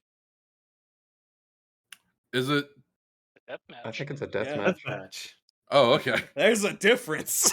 there is a difference. I apologize. It is a death match. Yeah, crowd actually kind of secondary pops. If you look over here, you can see that's where the needless one. Slayer. All right, folks, it's a death match. Deathmatch time. has special things. This is a match, I'm reading from the book, specifically designed to cause pain. Whether there's barbed wire instead of ropes, burning barriers, exploding ropes, sheets of glass, or poisonous creatures. It isn't if someone will get hurt, but when. All right. Oh, baby. There is some fuss about, everybody off camera. All characters off camera gotta agree to do this. Don't worry. They do. They have. All right. There are several special rules. First off, when the deathmatch starts, we will both get one momentum right off the bat. Hell yeah. We will be using hardcore match things for all the violence and blood and shit that happens. The specific mechanic of the deathmatch is the bad shit, which is the official name of the mechanic. King Fats, I believe you are technically the one who spawned this thing. Well, it wasn't kayfabe agreed to till recently. You were the practitioner. That's about right. What is the bad shit involved? Okay, hold on. Let me go get the book and see what my options are. It is your imagination, my friend. Oh boy. Okay. What heinous garbage is strewn about for us to fall on or into? Oh, it comes preset. I love it. Okay, Yeah, well, there's definitely tables and chairs on the outside. Yeah. I had the idea that I wanted a door covered in barbed wire. Yes, okay. So barbed wire door. I think I'm gonna steal a little bit of that Deadlock Pro, some of that DPW fire, as it were, and get the carpet strip rack set up. Okay. There was one more thing that I had come up with, and I don't know if I want to spoil it now or wait until we get a chance to use it in media res, is the thing. Oh, you want this to be something that's hiding for a spot for Saria? Yeah, hiding under the ring. Yes, exactly. All right. I'll let you keep it a secret. But the general idea, we have doors covered in barbed wire. We got all kinds of furniture. We got anything messed with the ropes or anything like that, or is the ring itself kept clean? Yeah, I think the ring itself. Sorry, it doesn't need those ropes for the way she wrestles. So let's keep those standard. But okay. There is a load of bric-a-braca in and around the ring to be interacted with. I think I'll happily improvise it as you see fit. But it's good to have stuff established because we need to narrate towards that. Right. During a match, a wrestler will narrate how they send their opponent into the bad shit when making a wrestling move. This isn't like every move, but obviously your kayfabe goal is to use it and kill people. Right, of course. but you also don't have to make a move to narrate it. It can just be part of a sequence, and that's going to lead to something. And that something is bad shit. So you don't actually have to roll to make it to even get to there. Whoever is sending the bad ship can interrupt to pull up just short or just narrowly avoid it. Once each wrestler has paid a momentum to avoid, the cost goes up to 2. Once each wrestler has paid 2, 3, and so on. Okay, yes, I do remember this. Once the cost goes up, wrestlers can use the standard interrupt move as normal when doing anything else in the match. It only applies to stopping yourself from going into bad shit. You don't want to go into the bad shit, but somebody's going to. When you do, you take an injury. You gain 1 plus current injuries momentum and take control of the match. If this is your last injury box, you've gone past your physical limits. The match ends in a no contest. You still gain the momentum. No contest ending applies to any case which one of the wrestlers checks off their last injury box, whether it's because of the bad shit or not. Otherwise, the match is booked and the finish is revealed as normal. So we're trying to thread a line, right? Whoever is booked to win the death match adds their plus real or plus audience to their finishing move, whichever is higher. And then afterwards we have Fallout. So we'll get to that afterwards. Yeah. Okay. And also くず星きらめく夢の星さ I wanna be It's the elephant. You're right, that's for the main. We rub him. Introducing first, hailing from Misawa, Japan, 5'3", 195 pounds, the Deathmatch Runaway, Saria Kizaki! Saria comes to the ring with chair in hand. I was gonna say, how much extra shit is she also just bringing? I am tempted to almost go full Casey Jones, but I think just at least just a chair and a kendo stick are in hand, and she just immediately slides into the middle of the ring. She goes up on the rope, she starts yelling at people a little bit, but then after a little bit of interaction, she just goes to the center, and just like her last interaction with Grace during the Bond match, she's just crouching behind that chair, waiting, staring at the ramp, waiting for her prey. Okay. Right. I'll get to that in a second. God, this song fucking owns. Anyways. It rolls.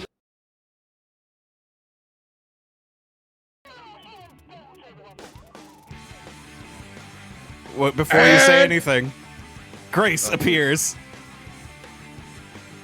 But she is not just wearing her normal gear. She is decked in a black and purple championship belt. And her opponent, hailing from Olympia, Washington, 5'5" and heavy enough to break a leg, the OHPW Darkweight Champion, Grace Thorson, the Danger Woman. That's right. Grace is double booked today and won a belt on her way to the fucking pay-per-view. And she is lauding in it. She is also partially heelishly not entering the ring immediately because there's a bunch of shit and an angry little woman waiting for her. But she is cockily looking around. She's, kind of regarding Saria, playing it off, not making too much eye contact, and just getting a feel for every item. Daggers at her. Yeah, she's looking over every possible item. She kind of fakes getting up for a minute, and then just she gets up on the apron. Nah.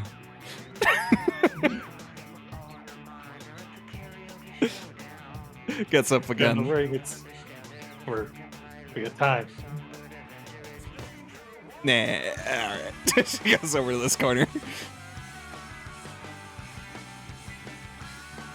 She's letting as much of her music play out as possible.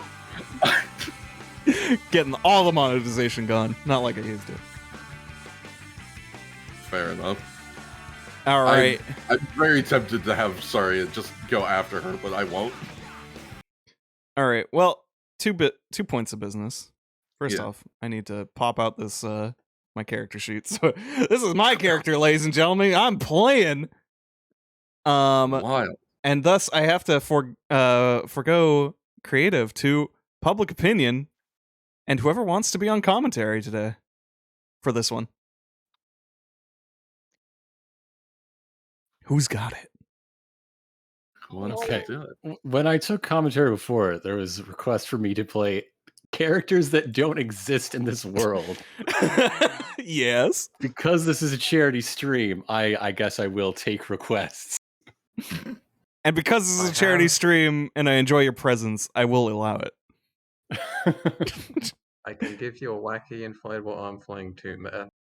I think I'll take the character. I'm sorry.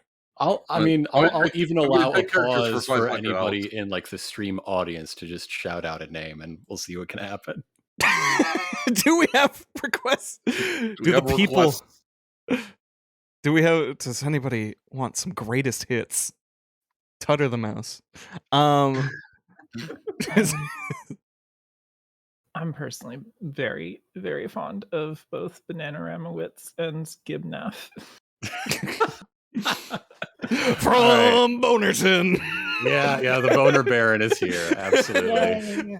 He just represented by Bond Hurdle just because he's wearing a fog I can move. He's wearing a Gibnaf mask, like a little plastic Halloween one.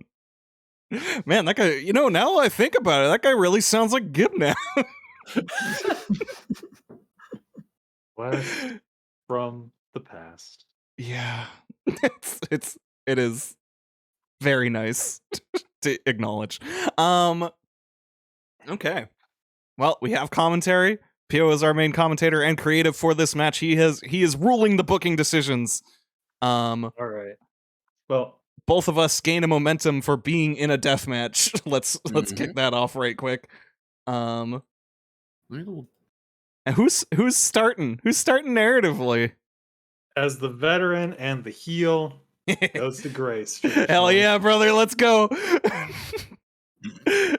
My first move is Grace. As soon as the bell rings, here, Grace immediately rolls out. Yeah. Yeah. Laughing. She just does a full lap around the ring. I don't know if that's cheap heat or if I should roll work the audience. Yeah, you can work the audience. All right. You gotta talk them directly for that cheapest of heats. Oh yeah. I don't really need the heat improvement with Saria. Is the thing. You sure don't. Actually. So I'll just grab that momentum because boy howdy, we're all gonna need it. Give it a clap. I do love a show. All right. Grace gets. Is Grace allowed the full lap? No. Okay. Yeah, she takes some time at some point. People are booing hard enough that she just gets in their face. This monkey just comes screaming at you like a fucking rocket. Oh shit! Grace gets her senses enough to just literally run. we get the Pirates of the Caribbean chase spot. Yeah. Just running around the ring before Grace slides in. Sorry, we'll of course slide in after. Did Saria leave her weapons behind? The chair, not the kendo stick. Yeah, Grace picks up the chair and just chucks it at her as soon as she rolls back in the ropes. Yep. Yeah, Saria just eats a chair to the head. I'll say that it ends my spot, actually. Fair enough. That's how we kick this off. That's not quite enough for hardcore yet. So You don't think just, so? Just work. Nah, you gotta Okay. revel in violence. You can't just Got revel toss in a it. chair. You gotta. I just chunked her for now. That's an 8. I will grab a momentum and pass it off as Grace takes the moment to just gloat again as she just like plop. Just pie-faced you with a chair. Yeah. Sorry, it definitely eats the chair shot, and she like stumbles and crumples a little bit, but then she stands tall while Grace has got her back turned and she's gloating and people are booing at her. And finally, after a bit, Grace turns around and sees Saria still just fully upright, fire in her eyes, and she just runs over and whack right on the top of the head with the kendo stick. Whack right to the side with the kendo stick. She just starts raining blows, as many as she can. She's just gonna try and break this kendo stick on Grace. Oh my god. Well, now that's pretty revelry. Yeah, it sounds like you're going right for that hardcore move. So roll me that. That's roll with real, right? Yep. Alrighty. What With is some your real? amalgam. Not good, if I recall.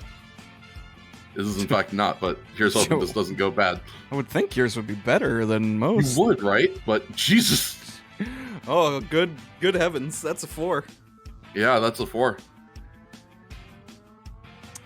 Ooh. All right. And so... unless an audio commentator wants to save that, I personally cannot. All right. Well, on a botch on the hardcore move, your opponent describes how they counter or save the spot and takes control, and you choose whether you take an injury or lose all of your momentum. That's a scary thing for this match. Either way. Yeah, really. Okay. Are you gonna save that much? Yeah. I don't want things to be over before they begin. So, Gibnif like sits up on the commentary table so he can actually see. He's a gnome, as you'll recall. Yeah, I'm sorry. Let me get you a booster. Get him out of chair. Whoa! They aren't 5 feet apart, and they aren't taking turns. This is overwhelming to me.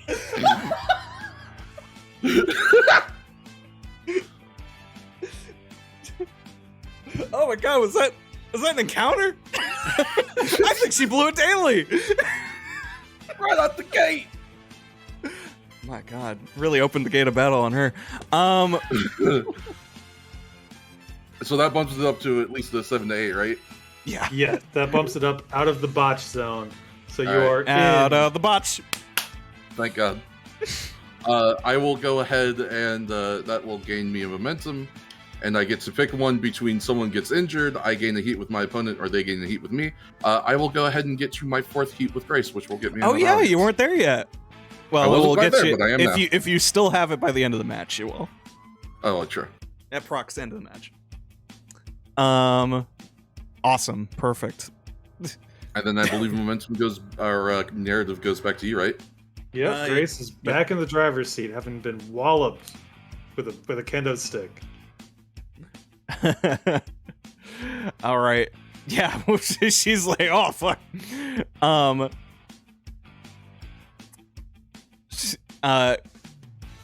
right. She's kind of. I'm adding squares. Sorry, I was adding an approximation of the.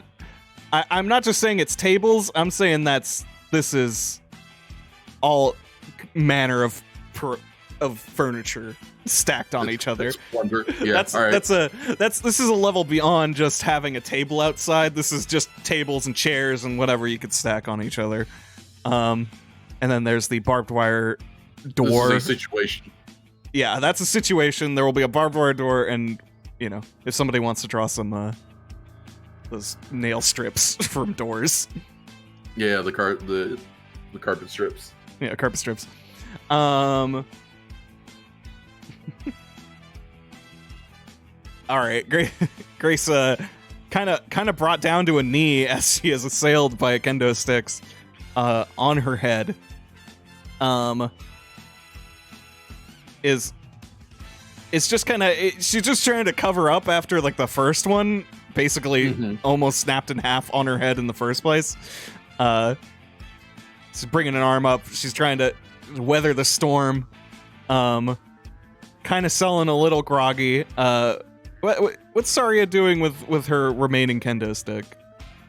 I think when she's got, after she ends the flurry, as she's got Grace kind of on the knee down before her, she probably just takes a bit to revel in violence, like the hardcore move says. So she's just holding the broken kendo stick above her head and looking at the crowd, and then she'll drop it and turn around and set up that thing Kenny Omega does right when he's about to run to the ropes, that little Mario jump he does. yeah, all right. So she'll do one of those as she's about to go hit the ropes. Now, I'm understanding this correctly, right? These are both entirely flesh-made opponents. Yeah. Oh, sorry. I went into commentary mode. You're not there. I'm not here. I'm in the ring.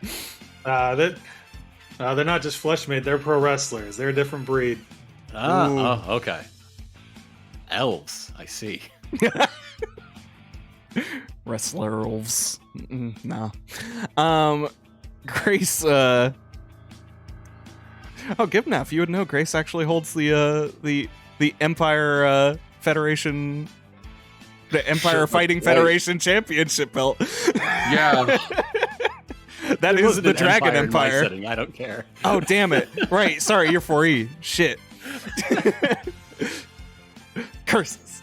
Well, good talk. My friend Algernon dabbles in both. He's a tweener. Grace. Okay. Grace playing possum. Sorry, it is the little Kenny Omega. Yeah. As Grace wakes up for it, just chases her back. Ooh. And as soon as she hits the ropes, just tries to Royal Rumble clothesline her into our first bit of bad shit. Into the situation, my friend. Oh boy. All right. That's bad shit, my friend. So yeah, that is. I think that's gonna be an interrupt unless you want to take it. See, the part of me that loves deathmatch wrestling really wants to take it. But the part of me that recognizes that little fuck with the match says maybe don't. You'll take an injury. I will say, isn't Saria working already with an injury box check? Yeah, Saria's already injured. Yeah, let's. Now, you do get momentum based on how many injuries you have if you hit the bad shit. It's true, you would immediately get the 2 version. But stop trying to make this tempting. I will spend a momentum. Eventually. Yeah, we'll get there.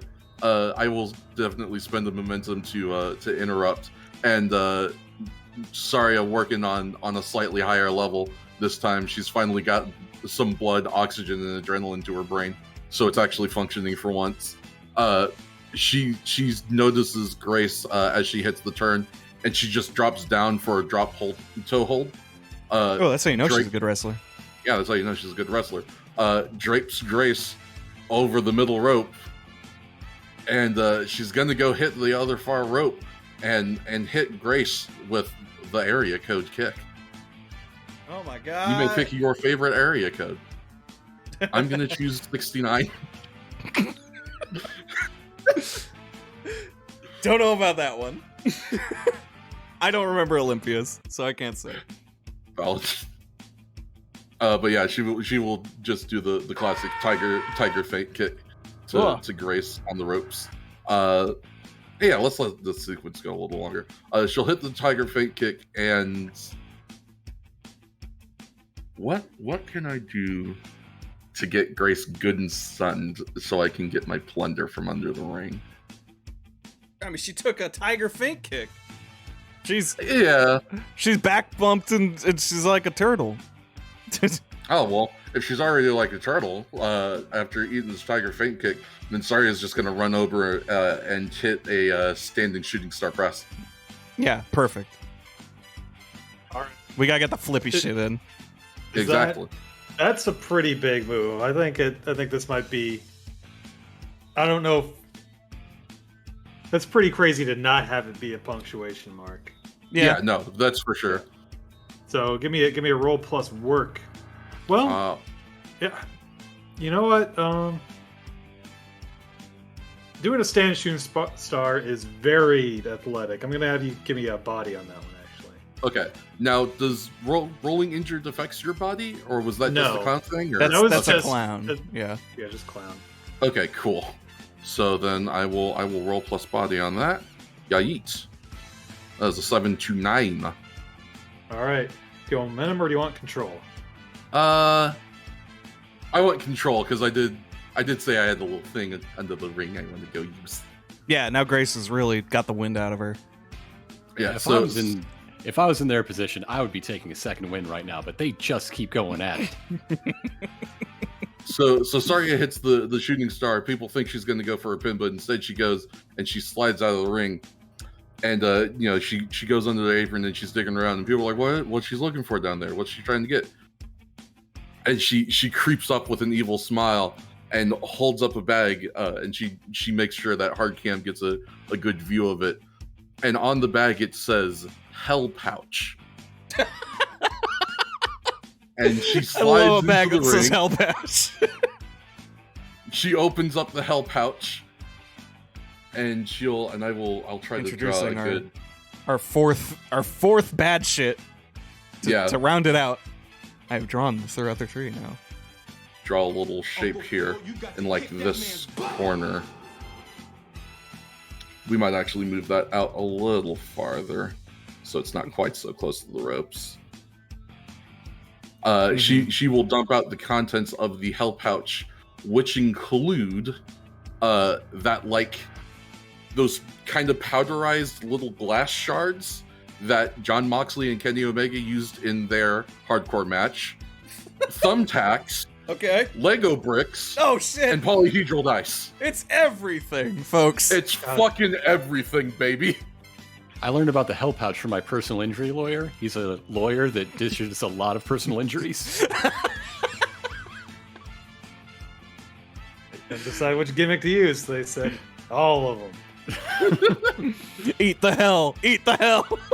Yeah, and so after she sprinkles out the contents of the Hell Pouch, she's just gonna go over to Grace as she is starting to get to her feet, and she's just gonna, grapple her up and try to hit a quick snap suplex right into the Hell Pouch zone. No, absolutely not. The HPZ. Yeah, I figured as much.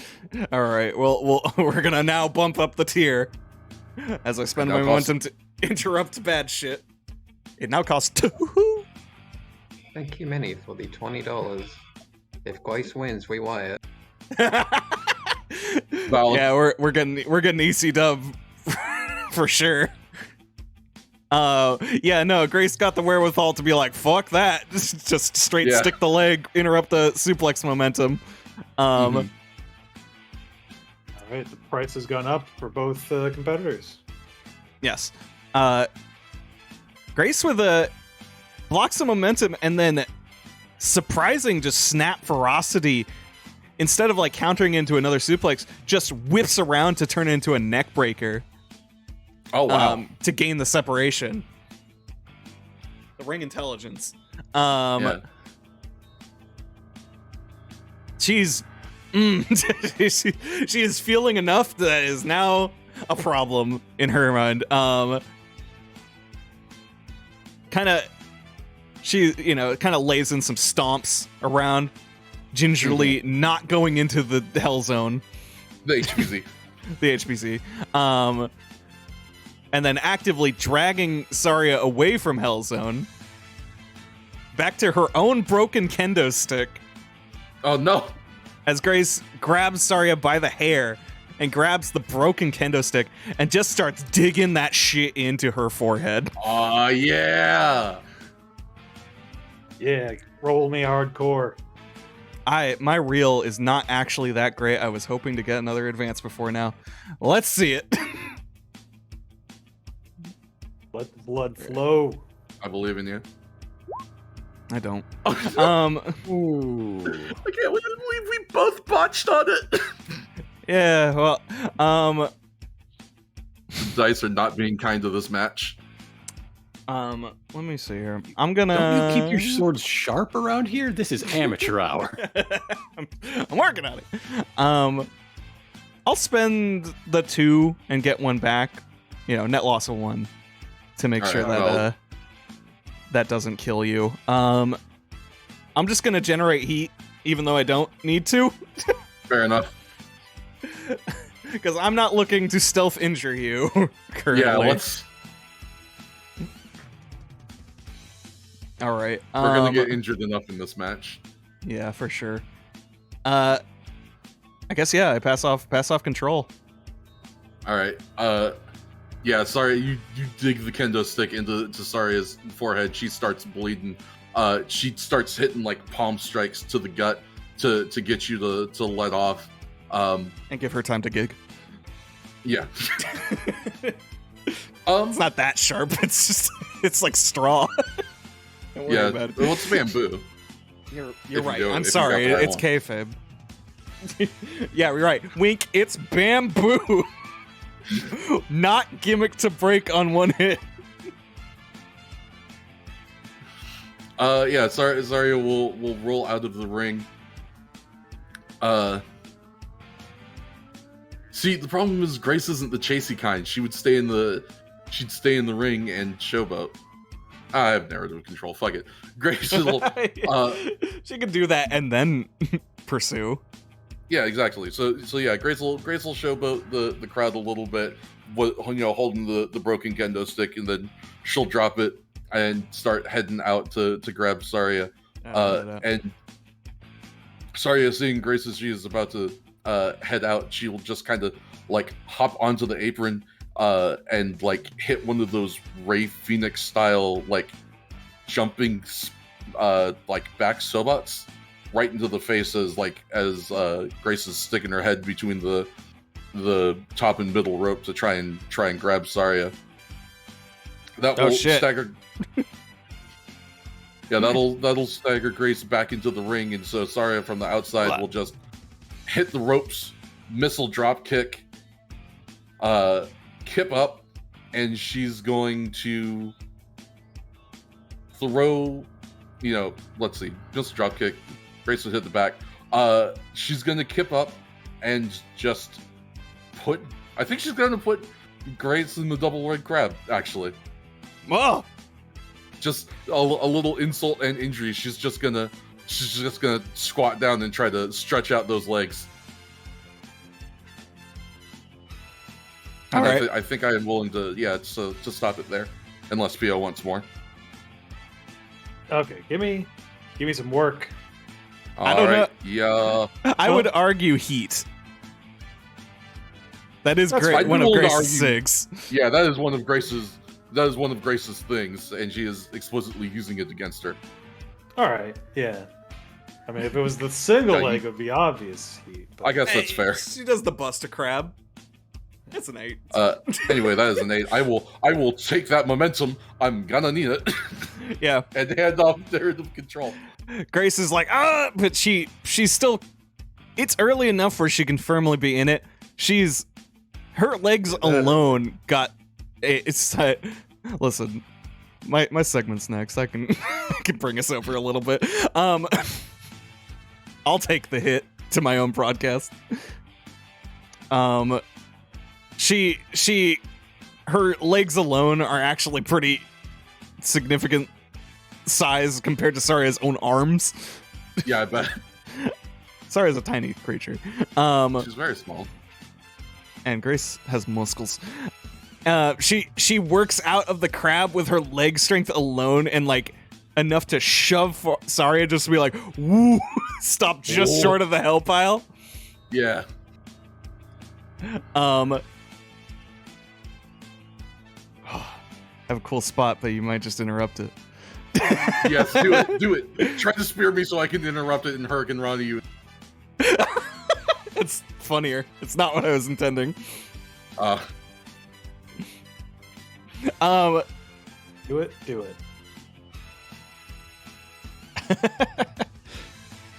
You know what? Like, sure. Let's let's call it that. Sure. Grace gets up, takes a second to as Saria wobbles to flip off the audience for cheap heat. Like one fan specifically he just gets the business. Old Germa here in the front. Yeah, old fucking Germa over here, exactly.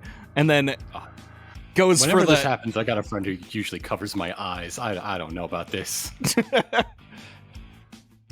I'm gonna say Grace goes. It's like a spear.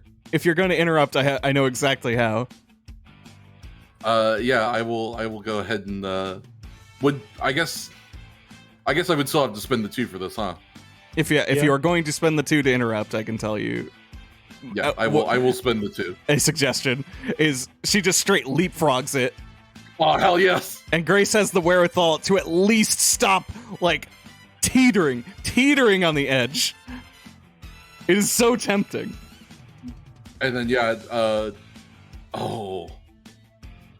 know what else I could do from this spot, specifically because it's Saria and she's small and agile, is instead of going for the Hurricane Rana, she can like jump up over on the back and around the shoulders, swing around and hit like a swinging DDT into the Hell Zone. That is... If you want to go for it. I would love to go for it. Great. I'm going to also spend 2 momentum. Fair. Shit's up to 3 now, baby. Yeah, it's getting expensive. Grace turns around just in time to... like, Grace, like... You do the little hop like you're gonna do it. And Grace whips around.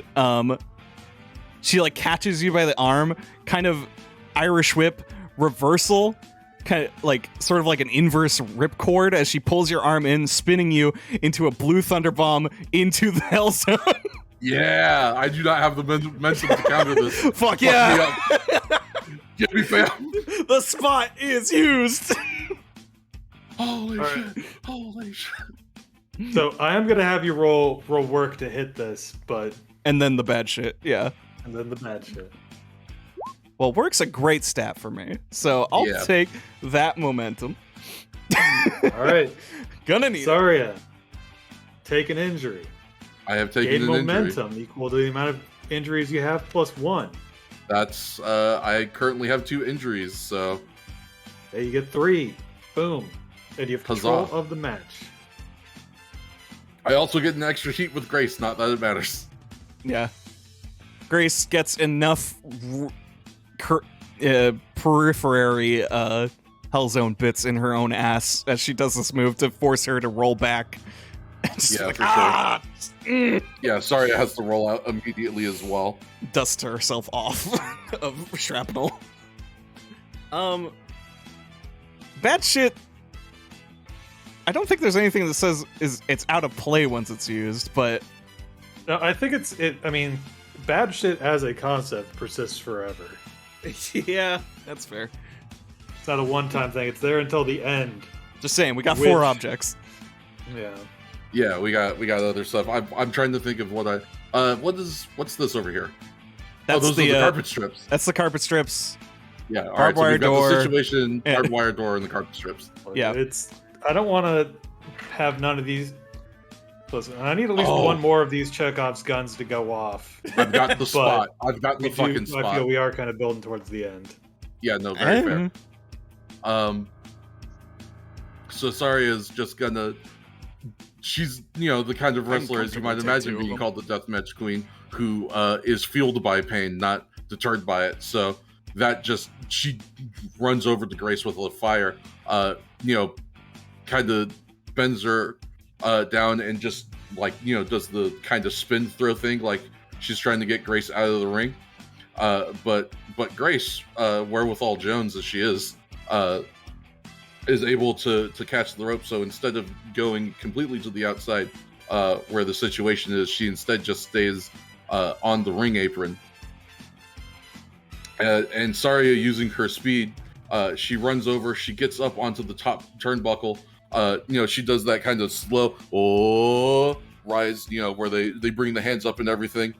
Mhm. She flips the double birds to Grace, and she goes spring, and she's gonna hit a double front flip standing Bronco Buster onto Grace into the situation. Rider straight Yeah. into it. I'm not stopping this. Fuck that. Hell yeah! Just massive crash. And Holy shit. I will roll whatever I need to roll and hand over creative control. Okay, roll body for a double front. Yeah, Yeah, that's what I figured. Oh baby, I will Good take enough. a momentum and hand over creative control. So I haven't seen such an acrobatic delivery of pain since someone failed to deliver a library book. I popped. it's the absolute definition of an ass kicking. You can look it up. Truly. I just can't remember the book. What brand of dictionary? All right. First things first is I took up that injury because I am deep in the bad shit.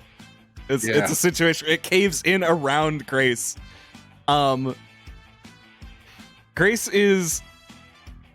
gets the injury. She gets injury plus 1 momentum, right?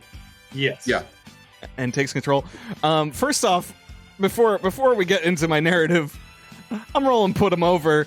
Grace is selling like she died. She's folded inside out, ass overhead. Like Hell yeah. She has her legs over her head, and she is not moving. She will not move until Saria pulls her from the wreckage herself. Fuck yes. Yeah, let's roll put him over. I'm gonna spend one of my momentums to turn that into a 10, and we both get audience. Hooray. Right now.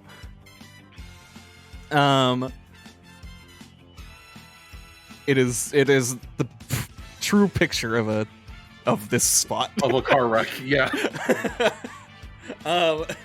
Yeah, sorry, we'll definitely just like crawl out of the wreckage and just scream at the top of her lungs for a little bit before pulling Grace out and throwing her back into the ring.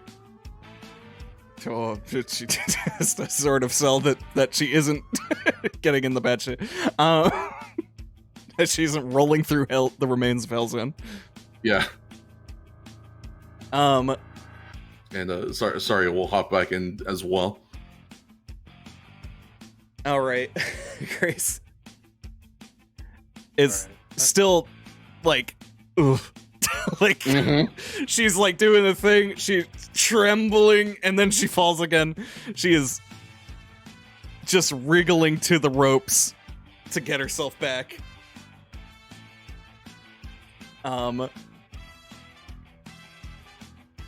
Saria's sort of fresh. She has a lot of shit to sell too, and that's catching up to her.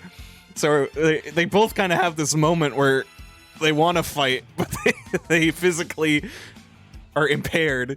Yeah, they're kind of just like both standing, staring at each other, breathing super heavy.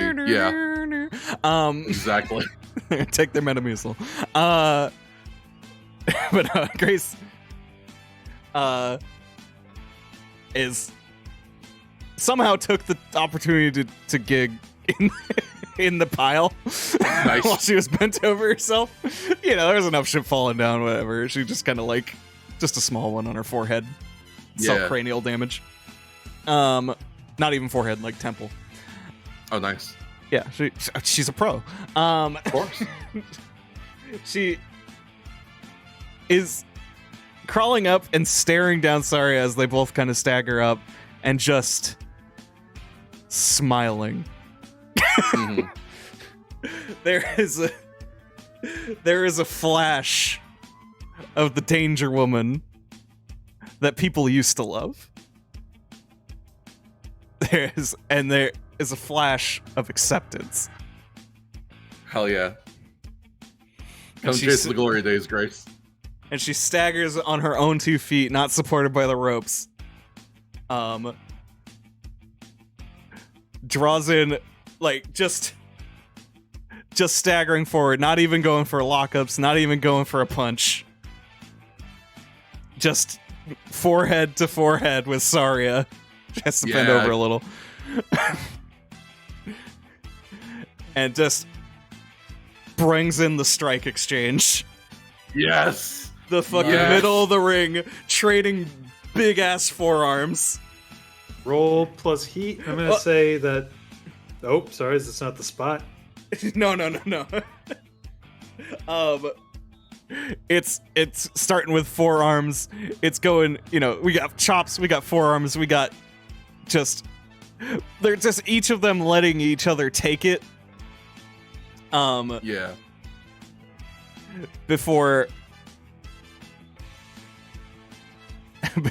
Grace just gets in with the rolling elbow, staggers Saria back. Saria just sort of bounces back on her own rubber legs to just do a headbutt. Yeah. Grace staggers back, brushes forward with another elbow for Saria to duck, but Grace actually, with the savvy, wrenches her neck back, positioning her for the finishing move. Oh boy. But Saria, jumps into it, carrying the both back, but Grace is, still holding on, and she is just threatening... Well, we'll say it's over this direction, because this is a better landing spot. Just threatening to just hard way reverse suplex her into the barbed wire table.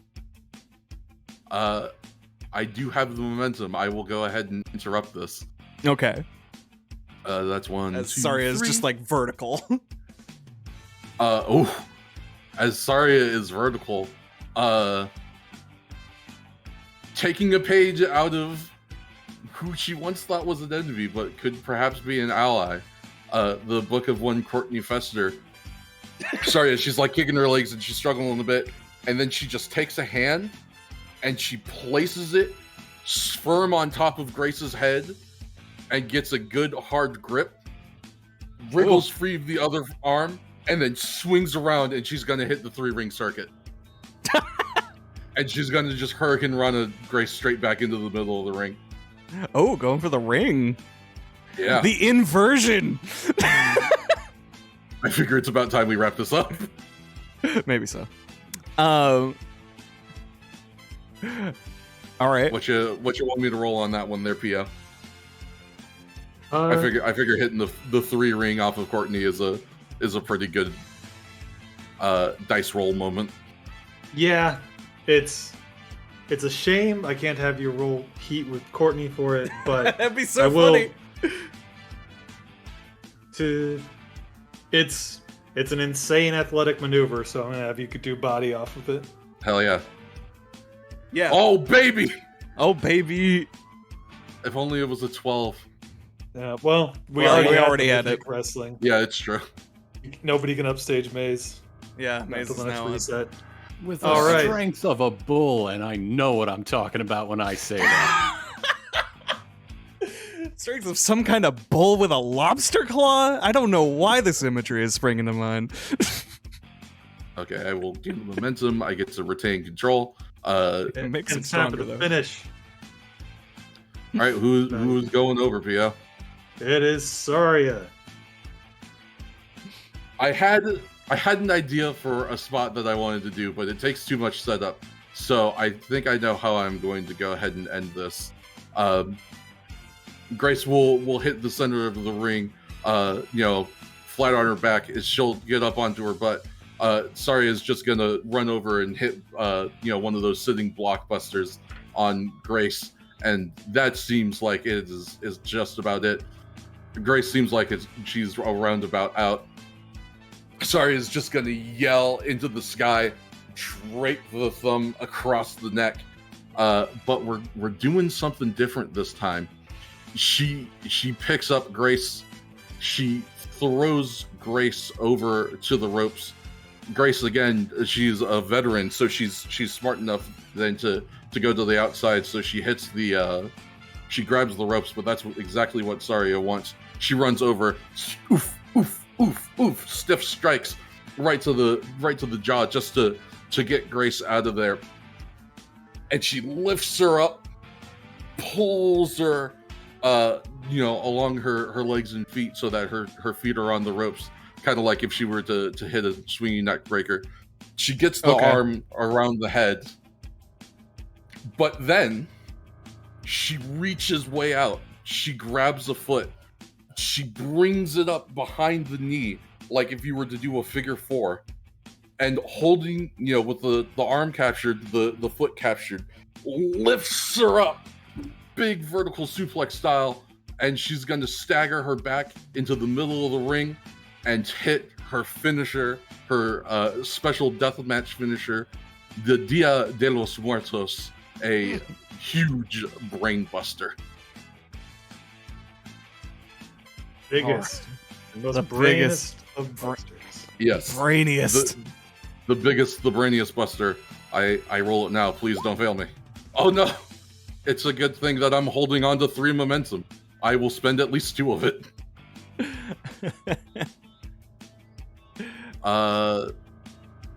Yeah, I guess there's no point in spending. Or actually, has commentary put anyone over yet? Yes. Yeah. Right. Yeah. Both of us. Okay. Yeah.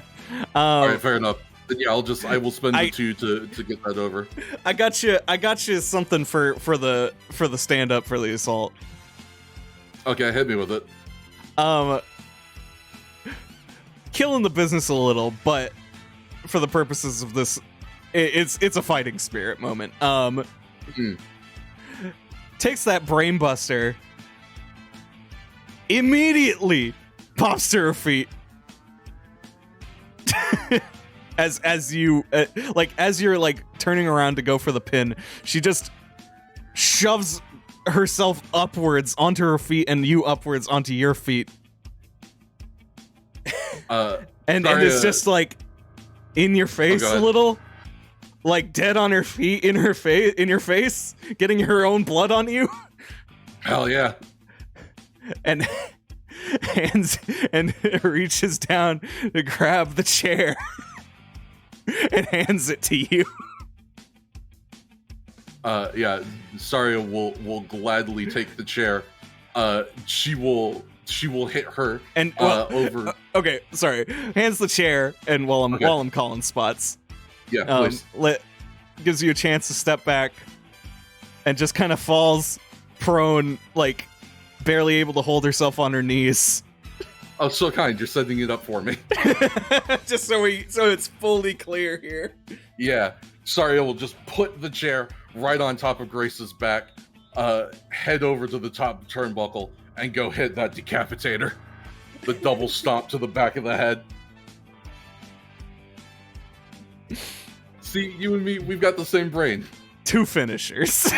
2 finishers, baby. Dude, it's a death match. Kill me. And kill you I shall. I don't know if you want me to roll finish again. I hope not. That is the procedure. Dope. And sorry, I will just go for a desperate pin, just like absolutely clinging onto Grace's body, trying to make sure she doesn't move. She's got the arm captured. She's got both legs captured.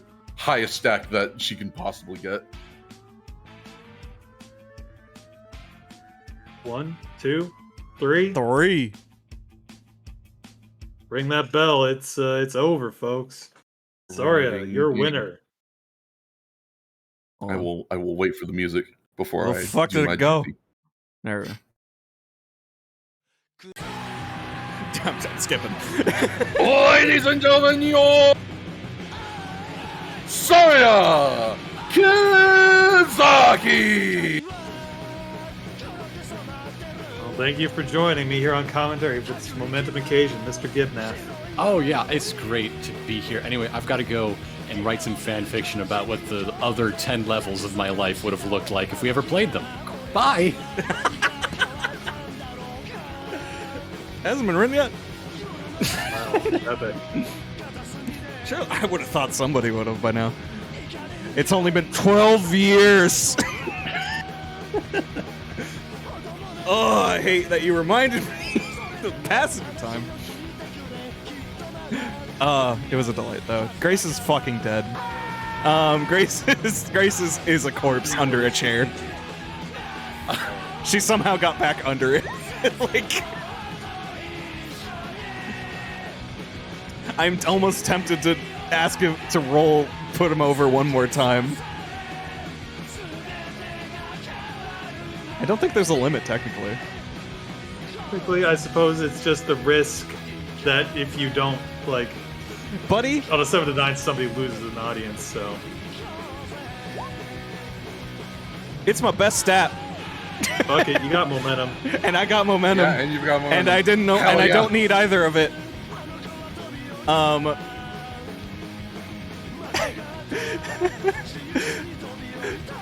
Fats, were you at 3? Audience? Yeah. I was at, let me double check. I was in fact at 3. This bumps me up to 4 audience. We both get top spot. Fuck yeah. As we get audience from Put 'em Over and 4 heat with each other. Alright. So, well, I'm still technically creative. I'm gonna say, Yes. hey, stake in her head, Harmony is the one to come out and drag Grace away and help her to get back. Hell yeah. Harmony and shoot clothes.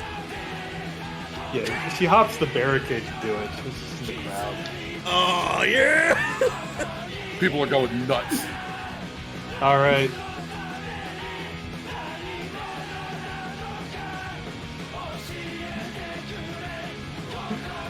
Oh, man. Yeah, Harmony's out of there, or Grace is out of there. I actually haven't.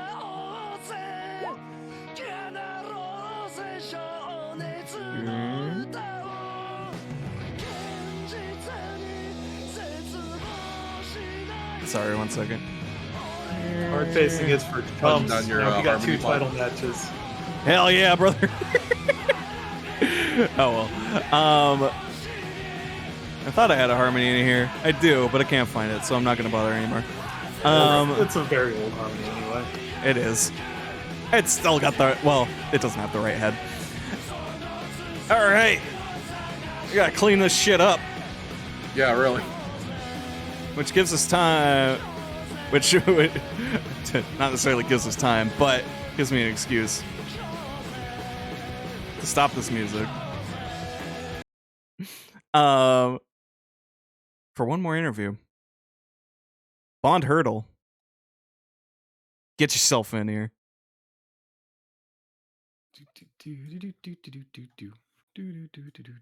I'm in here. All right. Zig here with one more hot scoop for the evening. Bond Hurdle. The main event is close. Courtney Fester on the other side of the bracket. And you on this Courtney side. Fester, the fill-in-the-blank jester. Yeah. Oh, so you've heard of them. I just wanted to get your take. What are your thoughts going into this big match for the Keen Blade titles? Inaugural. Well, I mean, I think it's clear that I'm on shaky footing around this company, this promotion, these fans. And, I just really want to prove myself. I want to show that I do have what it takes. I do belong here. And if fighting someone who's frankly as fearsome and as powerful as Courtney Fester's what it takes, then by golly, that's what I'm going to do today. Hell yeah. I'll let you roll a promo, or I'd let work the audience pass if you want to kind of just go as I'm pumping everyone up. I'm gonna take the promo. Okay. And that's look. Yes. Yes. Of course it is. I mean, it's look either way, isn't it? But it is. Yeah. Guess what? Guess what this character is not built for. That's a 5. That's a 5. That's 5 on the table, people. You should have. I'm not spending momentum on this. I'm Fair enough. saving my momentum for the ring. Great, you get Smart. one. You get an extra one for a little consolation prize for botching. Yeah. Yeah, great. I mean, the other one promised elephants, but I'm sure you'll be great too. I'm a little. Are the elephants going to be the referees? I don't actually know what's been cleared. I see the value in a referee that never forgets, but I'm just worried that they won't be able to keep things safe in there. Yeah, it might not be impartial. Well, we'll find out whenever we get there, but back to the ring. It's time for the Keep on Rocking. Yes. Sorry, back to the ring. Ladies and gentlemen, for the evening, scheduled for one fall, is the finals of the SEWL Forge Keen Blade Tournament. Wait, No. Keep on rocking. No? Oh, it's keep on rocking. God damn it. You fucked up! You fucked up! Crumples into a fucking Yamcha pose pile. Ladies and gentlemen, the following contest, scheduled for one fall, is a title defense of the Keep on Rockin' Championship. The belt defended on every show. Alrighty. Well, let's start with our champ. As we always do.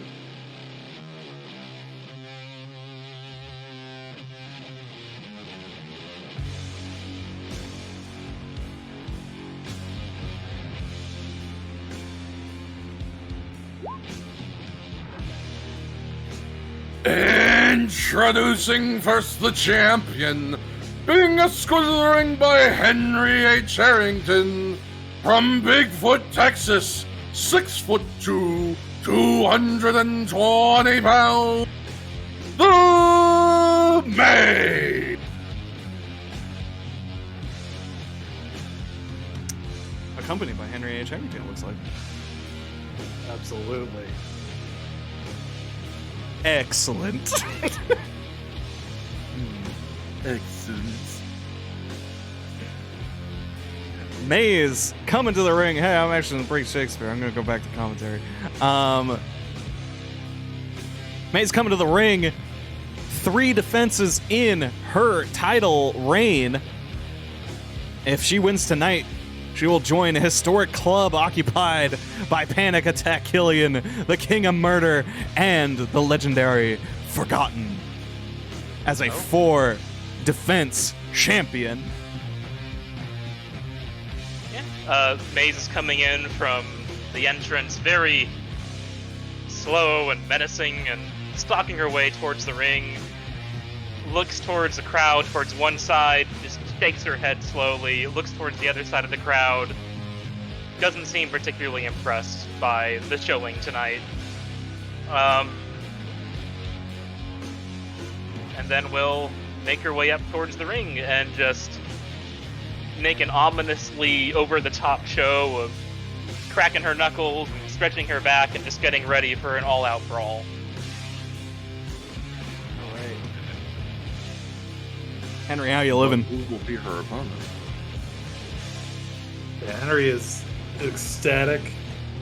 He does a little electric slide. It's electric.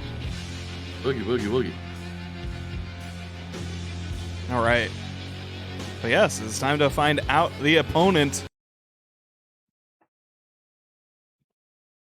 Keen-eyed viewers may have noticed, and I hope nobody looked. Or is looking. Don't look. Because this music is about to hit.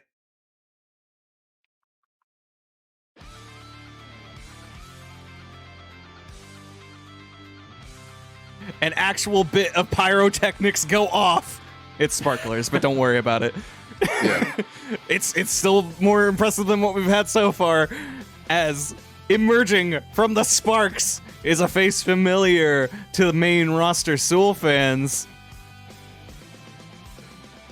And her opponent, coming from SEWL proper, the Tokusatsu luchador, William Strongdick. That's right. William Strongdick is in SEWL. He lost a loser leaves SEWL match, but it wasn't a loser leaves SEWL Forge match. Holy shit! Holy shit! Holy shit! He is Holy legally shit. allowed to compete. Henry sells this Yeah. like he's been shot. Yeah, May's doing her best surprise Pikachu impression from center ring.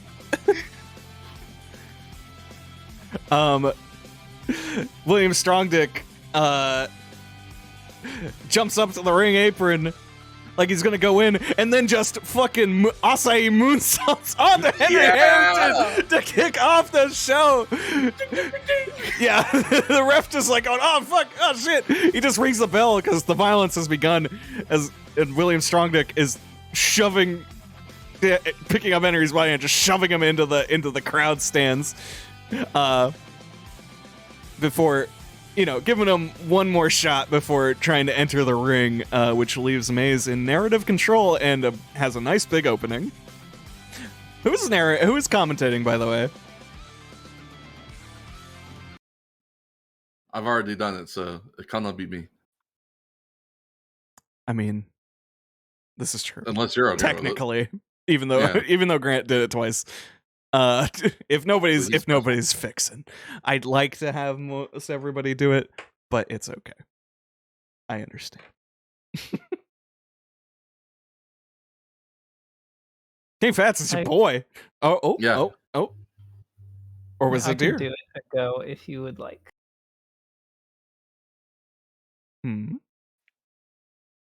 Huh? Hello? Oh, sorry.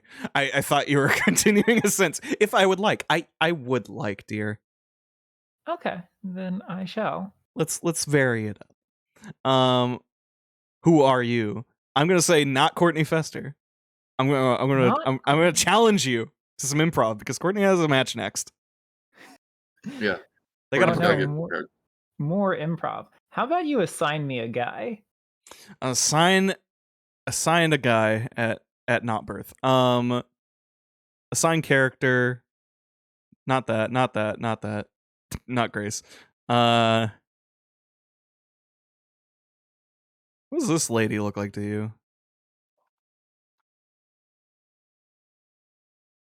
I put her at the commentary desk.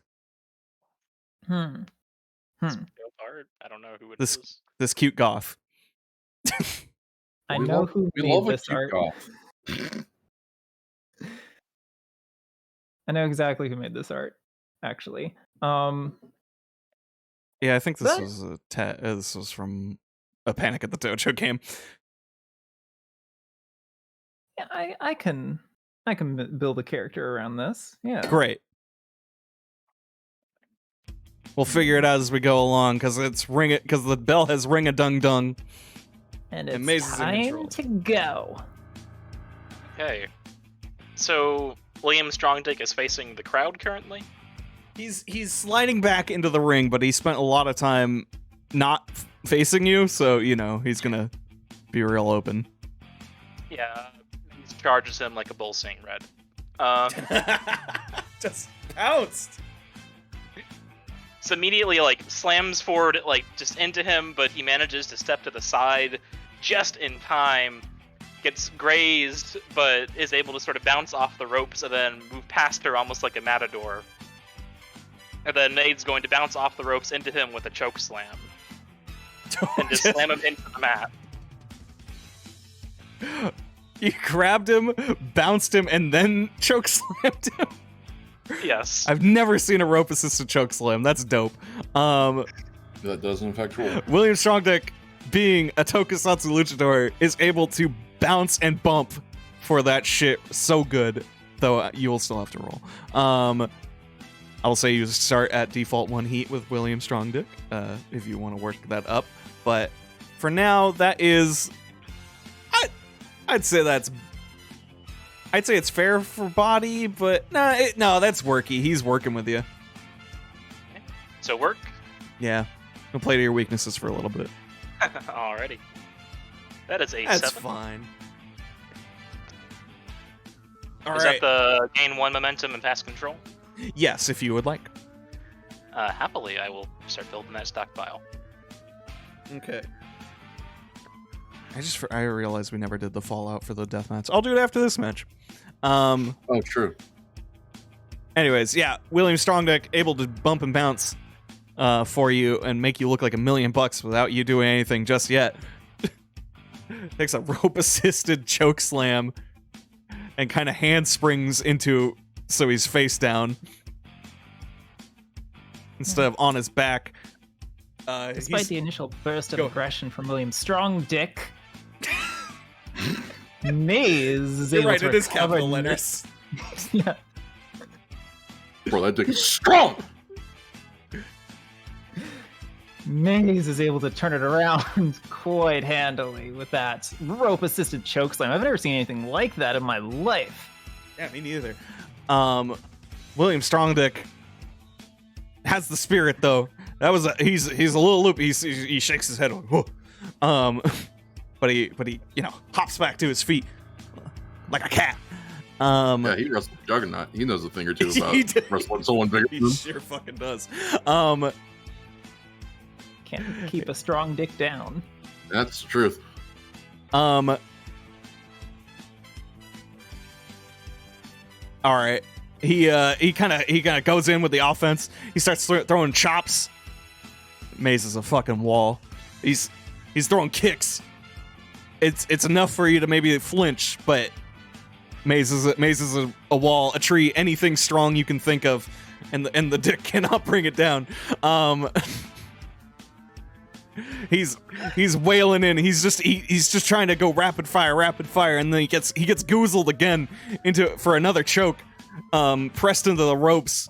But he starts climbing on them, and tries to and bats away the goozle into a blockbuster. He grabs the horns as he comes down into a blockbuster. Goes for the pin, gets thrown off at 1. You're back in control. All right. Maze is rolling back to her feet, shaking her head, getting used to, this unexpected masked aerial master. Or, William Strongdick. One of those. Yeah. She runs in for a clothesline, but he just skids right underneath like a greased eel. Shoots past her and tries to sweep the leg, but again, Maze no-sells it, goes for an axe kick. He rolls out of the way. Before finally... he's going to just move back, bounce off the ropes into her again, and what would be a good... I'm not super familiar with Strong Dick's repertoire of high-flying lucha moves. Here, I got an idea for you. Yeah. I'll pass something to you.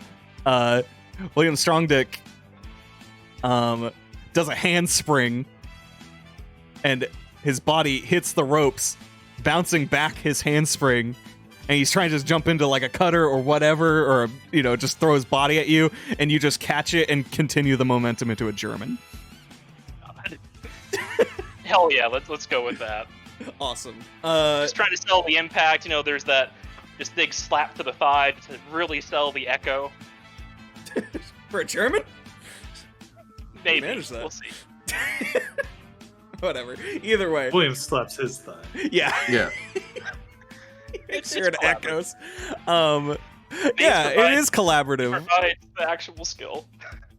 I'm gonna say roll heat. You only got one with him, but who knows? We can change things. All right. Let's see here.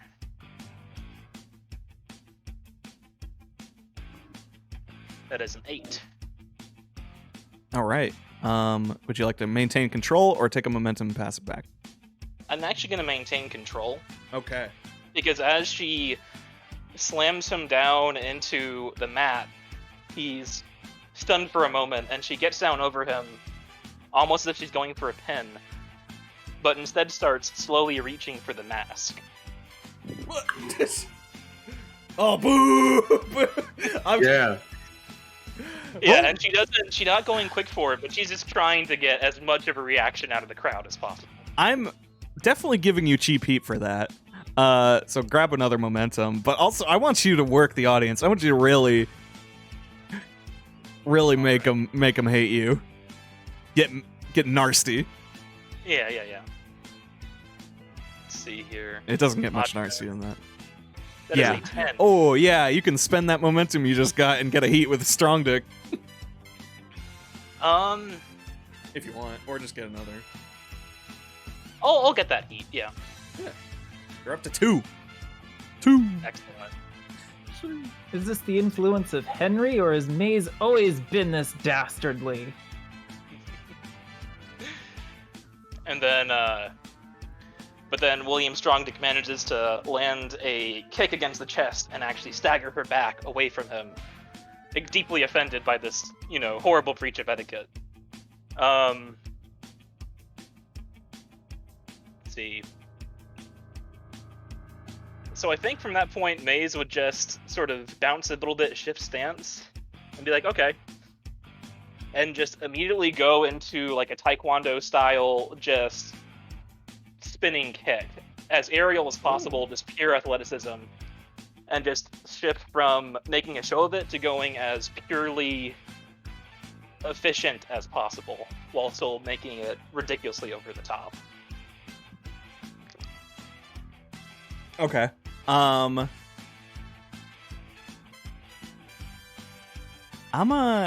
you just like throwing your entire self at him in a kick? Mm-hmm.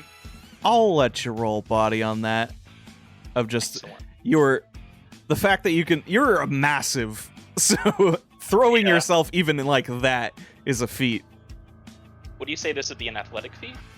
Not quite that insane. If you want to continue narration into something crazy, I'll let you. Mm-hmm. Like, what do you do with this man who can base for you so well? God. Or, sorry, you base for him. He can just sell for you. Okay. So she goes for the kick, and he manages to get back most of the way, but gets grazed, a little bit clipped. And then whenever he gets sort of his bearings again, as he's staggering back, flailing his arms a little, Maze is already back on the other end of the ring, almost like she's going to slingshot herself towards him. And then just almost Terminator knife hand runs into a full-on like Muay Thai style flying knee. Oh shit. Shoot. Sort of. Borderline. You She's could getting real shoot on close. this. No. She's not Okay. trying to actually kill this man, but she's trying to sell that she is. So you just launch your knee just like all the way across, and he just decapitates himself on it. Yeah. In It's- kayfabe, at least. Yeah, I know. The impetus is on you just selling that you can jump really fucking far. Yeah. All right, I will accept this. You were making a dangerous flying leap that if you timed wrong, could result in real injury. I accept this. That's a 13. Great. Holy shit! You can dump all your momentum and turn that into a mythic move. I will. I'll spend I think 4 of my momentum on Maze this sweep, baby. first Oh god, didn't mean to open that there. Oh, here's the gimmick sheets, everybody. Please enjoy them. All right. Stop looking at them. So I'm going Hold on. to take the, One moment. Sorry. Sure. You get rewards for this. So you have no more momentum, for the record. Yeah. You have exceeded human capacity to join the pantheon of wrestling legends. Your feat becomes imitated worldwide. Pick either. Your feat becomes imitated worldwide by fans and other wrestlers. Gain an audience. Your audience reset number permanently goes up by 1. Or you become immortalized in the highlight reels of your promotion. Describe exactly how that looks, and gain a momentum when you make your first appearance in every episode from now on. Well, obviously I'm going to take the first one and gain one. That's fair. Maze slaps on it. Now in top spot. Sorry, and Grace immediately overshadowed by the tiger knee. Great. That's about right. Fucking cool enough.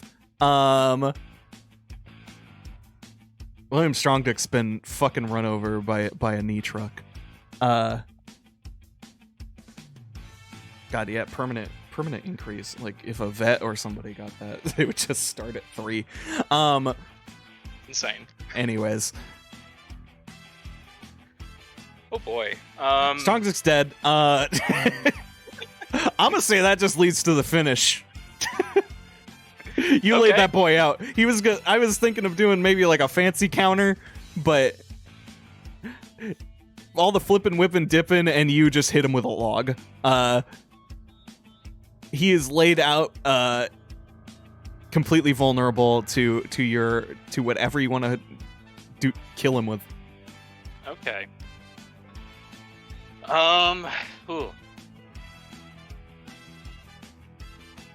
She's going to move forwards, look down at his body for a moment, and then pick him up and lift him up over her head like Lion King,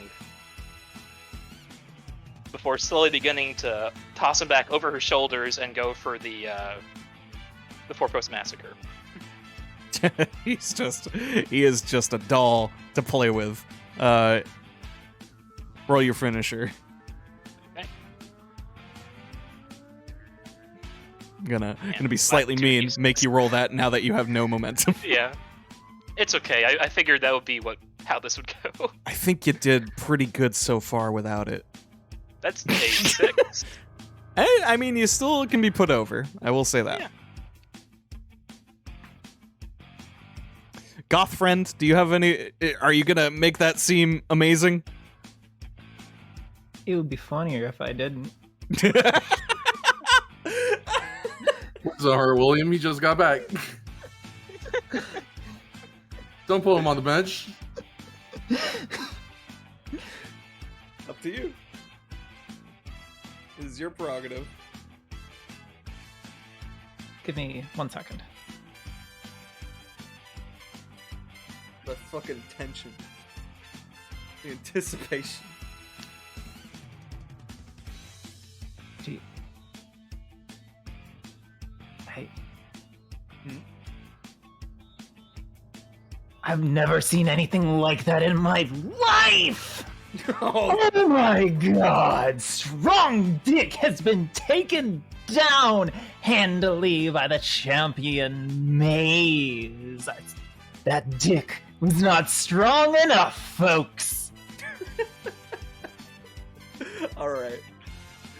That sounds like it's worth an upgrade. Someone still gets injured. But you do get a heat with each other. Yeah. Still gonna be Strong Dick. Yeah, that's fair. That's fair. The MPW is the sacrifice. I'm sorry. Love him, respect him, but he took a real hard hit. He took a fucking shellacking. I'm gonna blame it on him. He bumped too hard. He was putting you over so hard he hurt himself. God.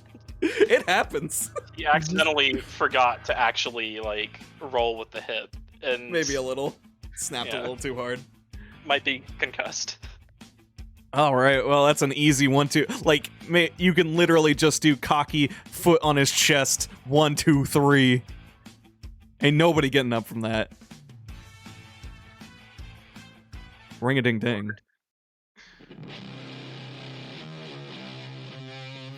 Boys and gentlemen, and still keep on rocking, champion, the May. Strong Dick may have gone soft, everybody. He's certainly a bit limp. But Henry. Maze has gone in history. And joining the Henry. 4-timers club. Sorry. Go ahead. Henry extricates himself from having been moonsaulted on egregiously. And I'm gonna spend 2 momentum as I put the boots to him as well. I also gain a heat with them. Right on.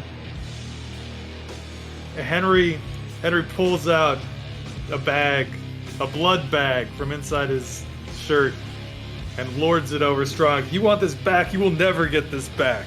Oh, his blood! Strong Dick's blood! Henry took that. I thought he used it all lose.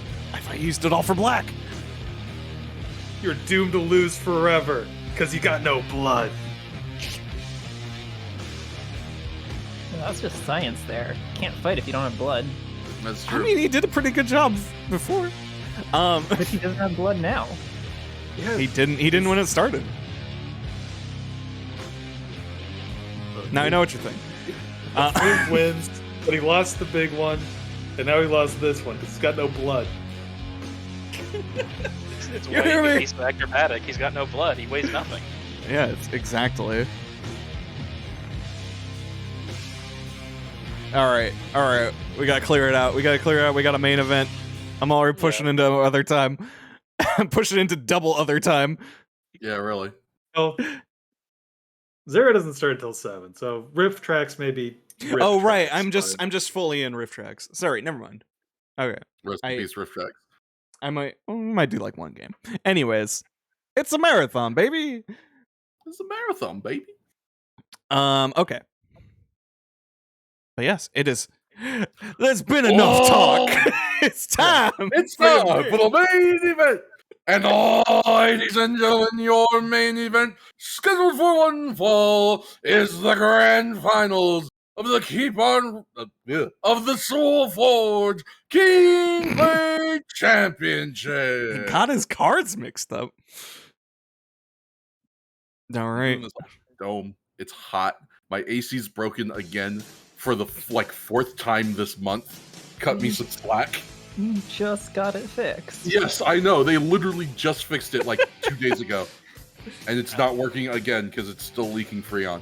Awesome. Broken Fucking AC, bullshit. It's like broken 85 AC degrees solidarity. outside. I feel that pain. Anyway. Introducing first from Grand Rapids. This is Michigan, right? I Yes. don't know my states. Okay. From Grand Rapids, Michigan. 5'11", 185 pounds. Bond Hurdle. I mean, this is a pay-per-view. There's a budget, and that means he's being driven down by like just a nameless like roadie in an ATV down the ramp. Yeah. Well, yeah. And he just like Stone Cold hops setting up a out, table. Sorry, go ahead. and he's waving and drinking whatever is approved by the beverage sponsor of this pay-per-view event. G Fuel. Hell yeah, he's crushing G Fuels, baby.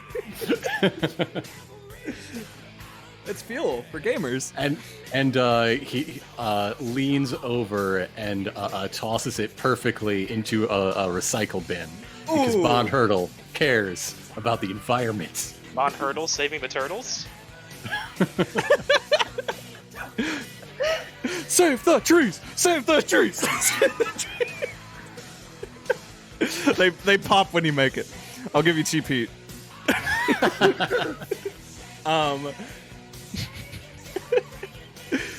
Stone Cold gonna set up a microphone. What? Gotta do a sound check. What? What? Sounds good. All right. Stone Cold should have been the roadie. Really. Where's my WWE What If comics? Road Dogg just falls into obscurity. All right.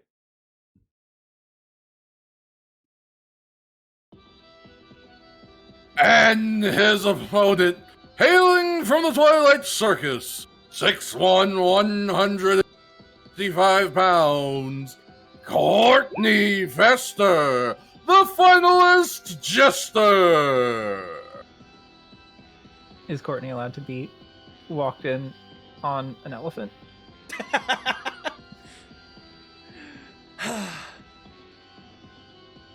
Sure.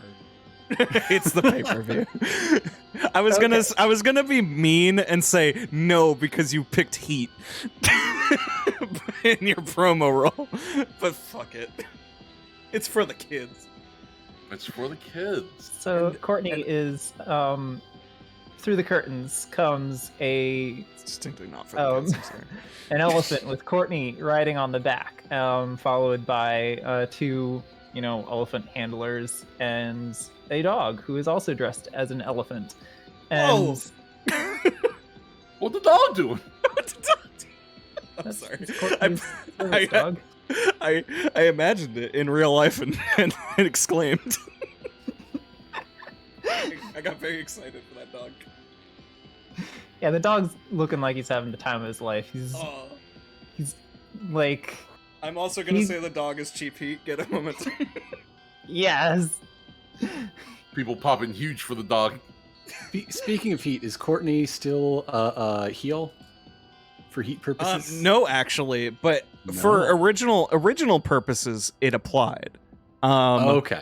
And I'm saying I didn't let heat degrade. I personally wasn't calling for heat to degrade between you two because you're both in the same tournament at least, and kind of were in the same conversation, even by other players. So Appreciate that.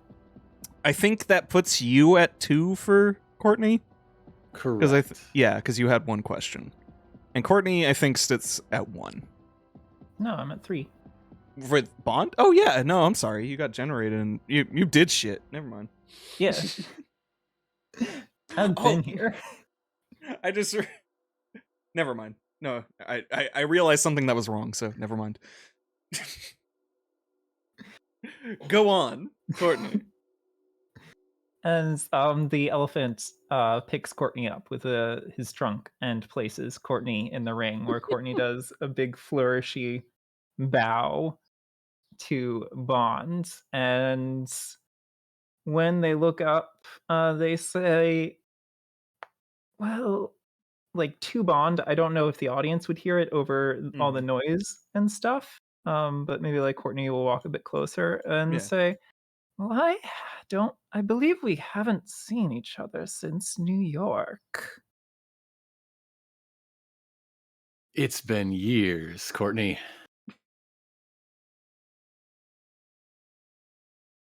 I hope you're better at taking a fall than you were back then. You'll find I'm better at giving them. Oh shit. Does he launch in? Does he go for it? Or does he wait for the... He waits for the bell. He's a good boy who respects the rule. Good man. Good man. Referee has to present the belt you're both fighting for. Technically, we should have done the intros after you entered. But whatever. But yes, the Keyblade Championship, a championship adorned with a crossed blades center emblem, SEWL logos adorning the spaces between, and the adjoining side plates having symmetrical hammers and anvils. It is the epitome of those who are forged in the flames of combat. This is what it's all about. What's up? I was gonna ask, did you make some image for this belt, or am I crazy? Sure didn't. Okay, I'm just imagining it really well. I painted it. I painted a mental picture on the first episode. You sure did. And I wanted to I've seen this belt. I know what it looks like. Your brain does. Yeah. So,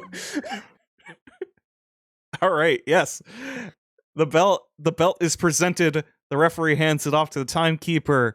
The referee checks with each member. Are you ready to go? Do you got anything in your tights? No. Great. Thank you. He ring-a-ding-dings. When the ref checks Courtney has to pull a few things out and throw them away. This fucking bit. There's a whole bazooka in there. I'm sorry. All right. Yeah. Takes out the rubber ducks. Takes out the couple prop grenades. Yeah. It's okay, folks. They're rubber. For juggling. Yeah. Yeah, Courtney juggles them and throws them away while juggling. Yeah, it's like the ref is behind you, standing awkwardly, and you just whoop, whoop, whoop, and he's like, oh shit. Grabs him out of the air. It's actually very impressive, but he's trying to act like he's bumbling. He gets a small pop from the audience. Yeah, ref's pretty good. He's just trying to be in the background. He doesn't have a name because we've never made a character out of the ref. He's invisible. Who's on PO? I believe wanted commentary for the main event. It appears he is at my side. It is the voices of SEWL proper, Action the Brain Shakespeare, and the voice of the people, Public Opinion. Good to have you back, buddy. I couldn't stay away to see the crowning of an inaugural Keyblade champion. It's a historic moment for our company. It brings a little bit of a tear to my eye to see something as monumental as this match happening for such a great cause.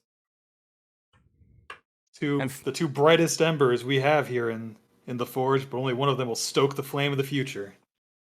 Absolutely, and that flame will be stoked and will be puffed right now. Ring-a-ding-ding. The fight is on. I'm gonna let Bond start it. All right. Oh boy. So I just want to stay at the top that like the narrative here, like for Bond's like strategy when facing like a trapeze artist tumbling queen is to just keep her flat on the mat as much as possible and just not let her get high. That high is bad for Bond. As the voice of the people, them. Excuse me. Thank you.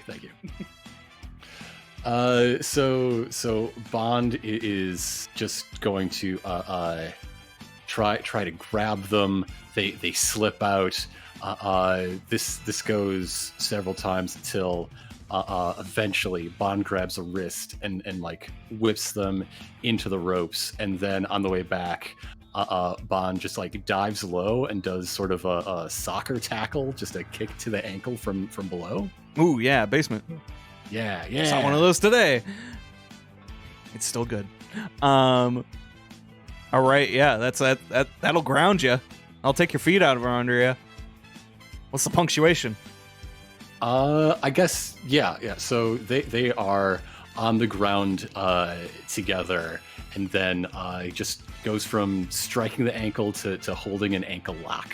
It's like, can't jump if I fuck up your feet. Yeah. Oh, just straight into the hold. Smooth. A much smoother than you'd expect transition from a face like that into the ankle lock. That's work if I ever saw one. Okay. And it's bad. I'm Youch! bad at this. That's a 5. I'm gonna spend 2 of those momentum. That's actually a 7. You didn't see shit. Yeah, no, it was great. Smoother than you think. So I'm gonna take one of those momentum back and hand over control. Alrighty. Courtney's on the ground. Courtney is in trouble with the ankle lock very early on. A stiff wrestling competition for the show. The show them. Didn't want to say showman. Sorry. The show them. I like it. I'll show them. Okay, so Courtney is in this ankle lock. I've actually never seen an ankle lock before, so I'm trying to look it up. You're on your front. They have a leg. They've picked a leg behind you and are grabbing you by the ankle and twisting it. Okay, so Courtney is thrashing a bit, struggling, trying to drag them both towards the ropes. But anytime Courtney starts getting close, Bond just drags them back towards the center. So Courtney, using their weird flexibility, bends backward and reaches back and grabs Bond's like head and does like a thumbs, or not a thumbs to the eyes, that wouldn't really go over, but grabs their head and just kind of tries, like, wrenches them and kind of throws them off. Can you imagine that? Yeah, like a snapmare. Yeah. But from the craziest contortion I ever did see, normally I'd say the human body's not supposed to bend that way and they'd be in pain, but I never seen someone do it to themselves. Courtney is like selling it as having been quite an exertion. They're taking they're like on their knees for a bit, and I'm gonna say like Bond probably recovers a bit faster than this, and then just goes for a knee to the head, and Courtney flies back onto their back, and then keeps their lower body keeps going, and their knees end up on either side of their head, and then from there, Courtney gets up, and as Bond goes off the ropes and then goes starts getting up momentum to go at Courtney again, but Courtney instead jumps at Bond. Bond catches Courtney, and then Courtney rolls back and monkey tosses Bond out of the ring. Oh, good gravy. Yeah. That was a convoluted series of events that required cooperation. I'm gonna say roll heat. Yeah. Stunts. Good gravy. Oh. Again. Unfortunately, the wrestling move has been taken for Mythic Moments, so that's just a very good roll. Yes, Bond is flung out of the ring by Courtney's acrobatic prowess. Courtney gets some momentum and maintains control of the match. And I did promise that this match would go out of the ring, so I think that would trigger my I am the future move. Technically, but that's more of a not in a match kind of move. Because it's for booking. I thought it. Well, last I remember, we looked at the results and it was like, oh, this is kind of like for to plan the future, to book yourself in another match. I'll double check, but okay, that's fair. Yeah, we'll look. Yeah, it's literally it's almost like an enhanced promo move. Or you can place yourself into a match on your opponent, add a stipulation to a match you're in, or gain a momentum. Yeah, it's very much like if you were appearing next week and going, yeah, see what I did? I deserve everything. Also, Cheap Steaks, thank you for the raid. Welcome to the SEWL universe. Come on in. I was just it's the main event. $10 donation. All right. Oh. But yes, Courtney, I will let you bank that for as long as it takes to do another one of these. We'll see. We'll see if we remember too. Right. I'll look it up. But I think from that, Courtney's gonna follow up with an Acai moonsault at Bonds, which I think that'll land, and they both end up in a bit of a pile. From there's a scuffle where Bond is able to get Courtney down and hit him with some elbow strikes to the face, and every time there's a good smack against that mask, it makes a good sound, almost like a weird drum with every hit. Clunk. Bonk. Yeah. I don't know. Onomatopoeia. And after, say, 5 or so hits, Courtney is able to grab the, worm out a bit enough to, grab the arm with both hands, and then squirm around and get, Bond into an armbar, which... Are you still on the outside? Just curious. Yes. Okay, so just pain. Nothing you can do. Nothing to really do. Nobody's gonna win out here, but it's gonna hurt. Courtney's just working that arm for a bit, and eventually, after a few seconds, Courtney just breaks it, does a backwards roll away from Bond, and then as Bond is getting up, Courtney just grabs Bond by just the back of the neck and throws him back under the bottom rope into the ring, and then grabs the middle rope, and then springboards up to the top rope, and then bounces off to do a Woo! Exciting. All right. I think I will call that worthy of a body roll. All right. 7. I'll take that momentum and pass it off. All right, Bond, taking a crossbody, ref down for the count in perfect position. 1, 2, 2. Yeah, Bond sells that hit, then goes limp and just barely kicks out at 2. Okay, right at 2, solid 2. But then he rolls away and pulls himself up on the rope, while Courtney is looking relatively fresh. They've taken some hits too in down below, but oh boy, nothing quite like that. So he's looking around, and that is as if for inspiration. You see an elephant and a dog. You see an elephant and oh man, dogs are so inspiring. There's a service dog there to help with anxiety too. Oh no, the most. The only way to get more inspiring is if it had 3 legs. I miss my dog. But the story is Courtney is wrestling to raise money for the dog's heart surgery. Oh. Right, the dog. We brought the dog back. Shatter comes full Courtney's circle. dreams, Bond. Bond doesn't know that, so Yeah.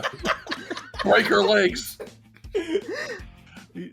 just like no, like Bond has been fairly technical. Bond's been pretty like hold based and like a wrestler's wrestler so far. Not in this moment. Bond just grabs Courtney by the shoulders and flings them into the rope so that they bounce off and stumble around into just a series of punches, kicks to the knee every 3rd or 4th blow, but mostly just like body blow after body blow.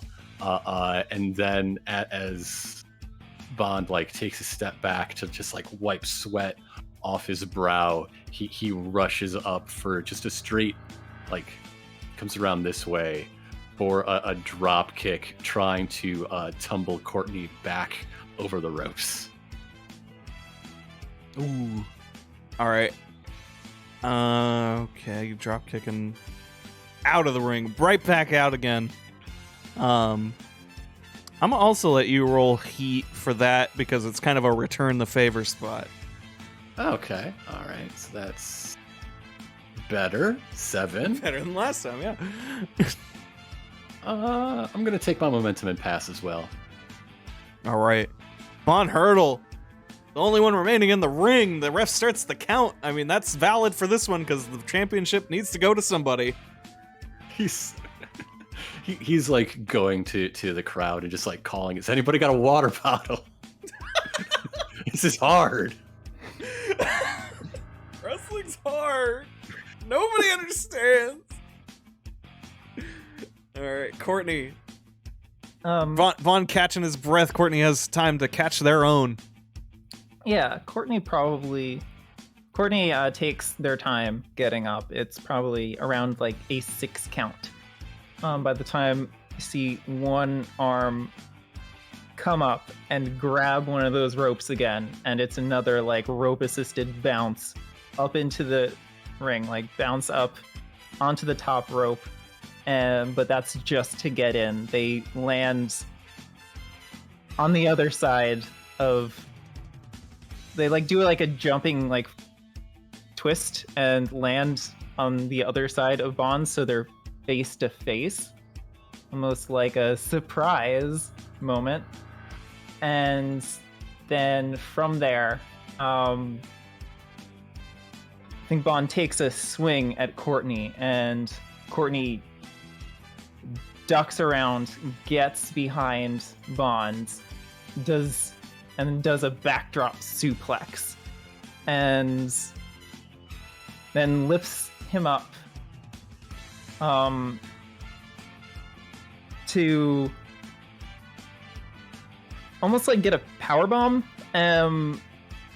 but while he's on Courtney's shoulders, he gives a couple like elbow strikes to the face Courtney looks like they're about to stumble and lose their grip, but their hands come up to get behind Bond's neck, and then they hit him with the Dragon Driver again. Or not again, Oh but my God. throw out another Dragon Driver. Yeah, famous Dragon Driver. Call it the Dragon Driver, call it the Phoenix Plex, call it the Steamalizer. It is painful and it is effective. It's nuts.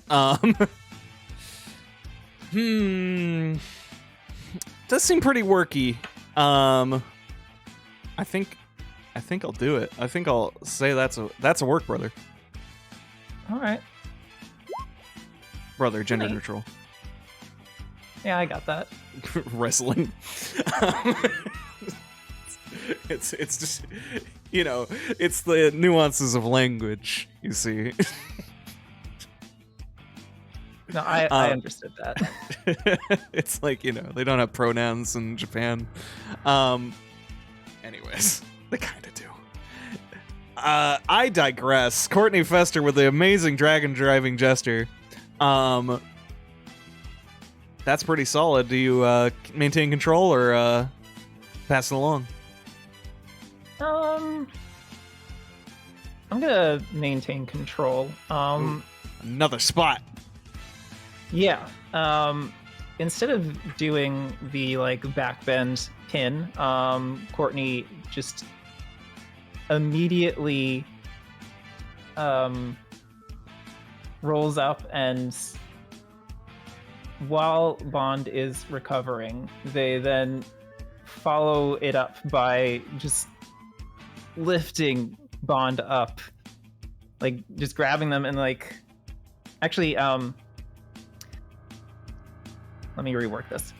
Courtney grabs Bond like by the neck, kind of pulls him up, throws him, like pushes him into the rope so he gets moving, and then on the way back Courtney just grabs him and lifts him up like they're gonna do a gorilla press, and then instead switches it up into an F5.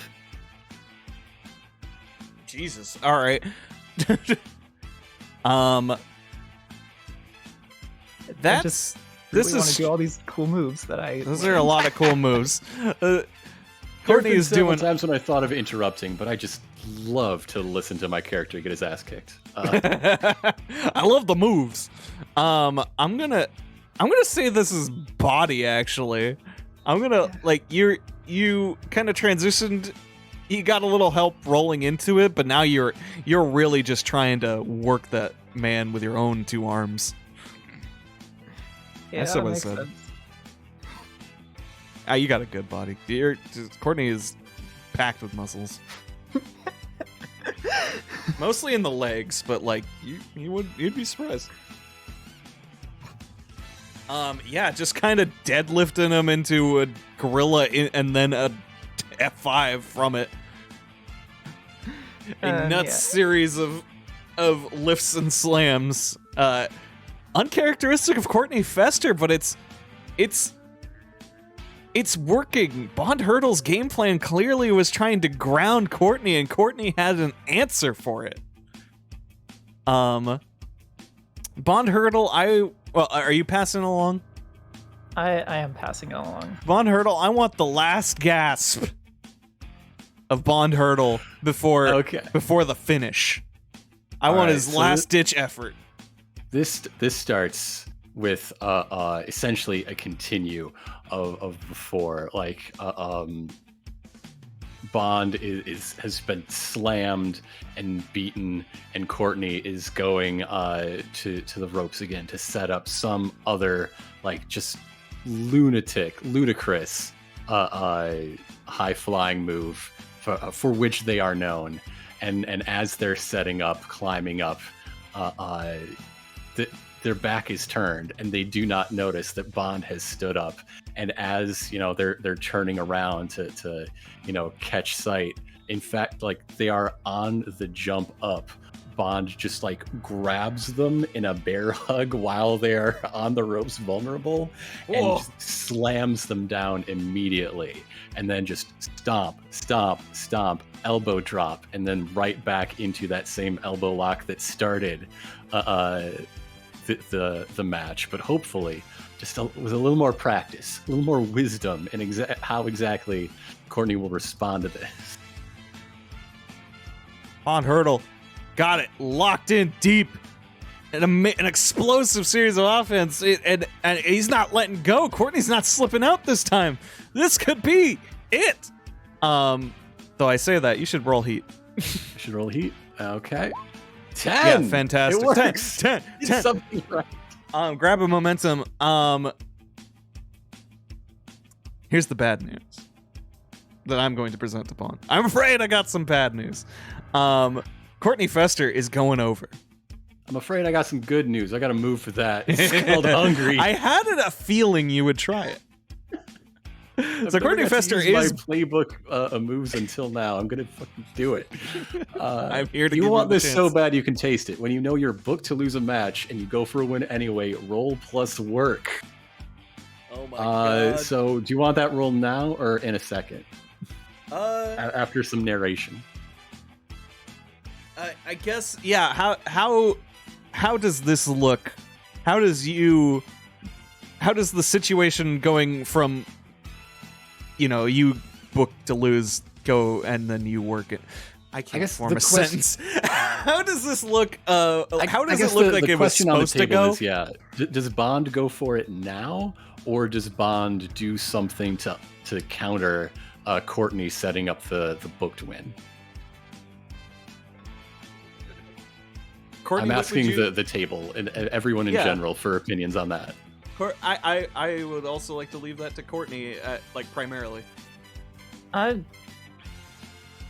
mean, if you're leaving it to me, I would say maybe now so that I have a chance to interrupt and then also use Hungry because I'd have it too. Who hungry? Okay. Everybody hungry. Oh god, they're shooting on each other. God damn it. This is what I get for booking people who are from Long Island. It really is. So this is the point in the match where obviously this last gasp is indeed a last gasp, but Bond like makes eye contact with like with the boss, with Action Shakespeare in their guise as creative, whichever one of these pogs that is. I'm new here. That's my me character. Down here. Okay. I'm announcing as well as booking. Okay. All right. I didn't know if announcer you was also booking you. Now I do. Thank you. So that's why they call me the brain. Direct eye contact with the commentary table as this turns in like from a wrestling hold to more of the MMA style hold. You are not supposed to get out of this. Like a fucking shoot pin. Yeah, an actual shoot pin here as Courtney's shoulders are pressed into the mat, and the ref has no choice but to just go along with the show. Mm-hmm. That's Ref's a professional. He will count to 3 if people are down. He's not going to ruin the business. That's a work roll. That's it's the end of the night, so that's actually an 11. Okay. Do I now spend momentum to take narrative control and use my own Hungry? My question is that how it works? But also, who cares? On a +10, you win the match instead and pick one. Yeah, it's not really like it's not a move, but let me look at by the rules here. It's not like a basic move. You interrupt like wrestling moves and grab control, but this is like something that I learned the thing. I'm now going to change booking because I have a special ability that's unique to me. The thing about it is it doesn't say you're booked to win after you do it. It's after you do it, it says you win. It is true. It's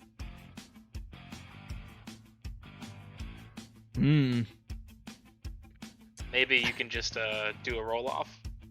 I was thinking like somebody. It's not orthodox, but it would be funny. if this was a roll, your target's 11. Okay. Is this agreeable, Grant? I'm down. Yeah. For Who's the hungry? drama, Who's for hungry? the drama of it. Who's hungry? Let's see it. Let's find out. If you But got the ooh, do you have? I have 6 momentum Oh, come on. to bring it up All right. to 11. I will declare a flat roll off. Okay. Work versus work. Okay. It is still wait, a work-based roll. Yes. Yeah. I still have momentum. Huh? Bond got me that DQ earlier in the night, and I was going. I mean, I was gonna just let this main event, go clean, but that's not happening. Oh God. Oh God. Let's see it. All right. So, I'm gonna spend my 2 momentum to cheat. Okay. And technically, it says you cheat to make yourself to win, but actually no, I'd be doing a run in is what I'd be doing. Yeah, this is you're running in. Yeah. Roll So- heat with who? Bond, I guess. Well,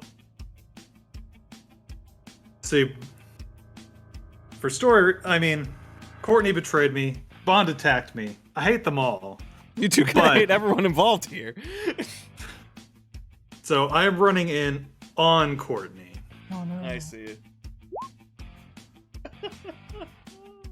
Hey, Wow. that takes me up to 4 heat with Courtney. Wow. As these two are like doing trade and shoot holds.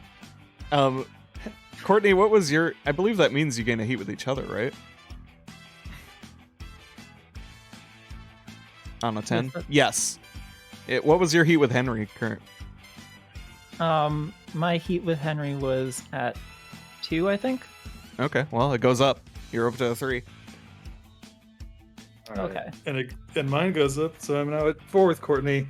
As they Not your managed to like, I don't know. So Bond was going for like a shoot submission.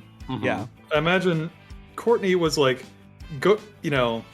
getting towards the ropes, and Henry runs down, grabs Courtney, drags them out of the ring, and then just lays them out with an elbow much like the one Bond used in the opening match of the night. This is an awful way to crown an inaugural champion. But A little bit.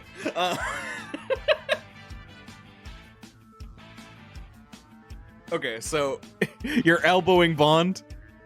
I'm elbowing Courtney to give Courtney the DQ win. Okay, I see. You're just fucking Bond out of the title. Oh, no, I don't. Yeah. Henry then flips everyone involved the bird. Crowd 2. I didn't want it to be like this, but you all forced my hand. I think Mr. Muffins is running up at Henry and just like barking, like not actually like Henry attacking, sells but- the dog and runs away. Good Biggest call. pop of the night for the dog. Fucking okay. I feel like as creative, if this is real life, I feel like it'd be my responsibility to say fuck this and come in. But we're running late, folks. See you on Thunder. So we sure did say a lot of words and rolled a lot of dice. Who the fuck won? It was Courtney, right? Courtney won. Your Inaugural winner title by DQ. By DQ. I'm going to, as the announcer and your friend, ask you, are you sure you want your inaugural Keenblade champion to be decided by disqualification?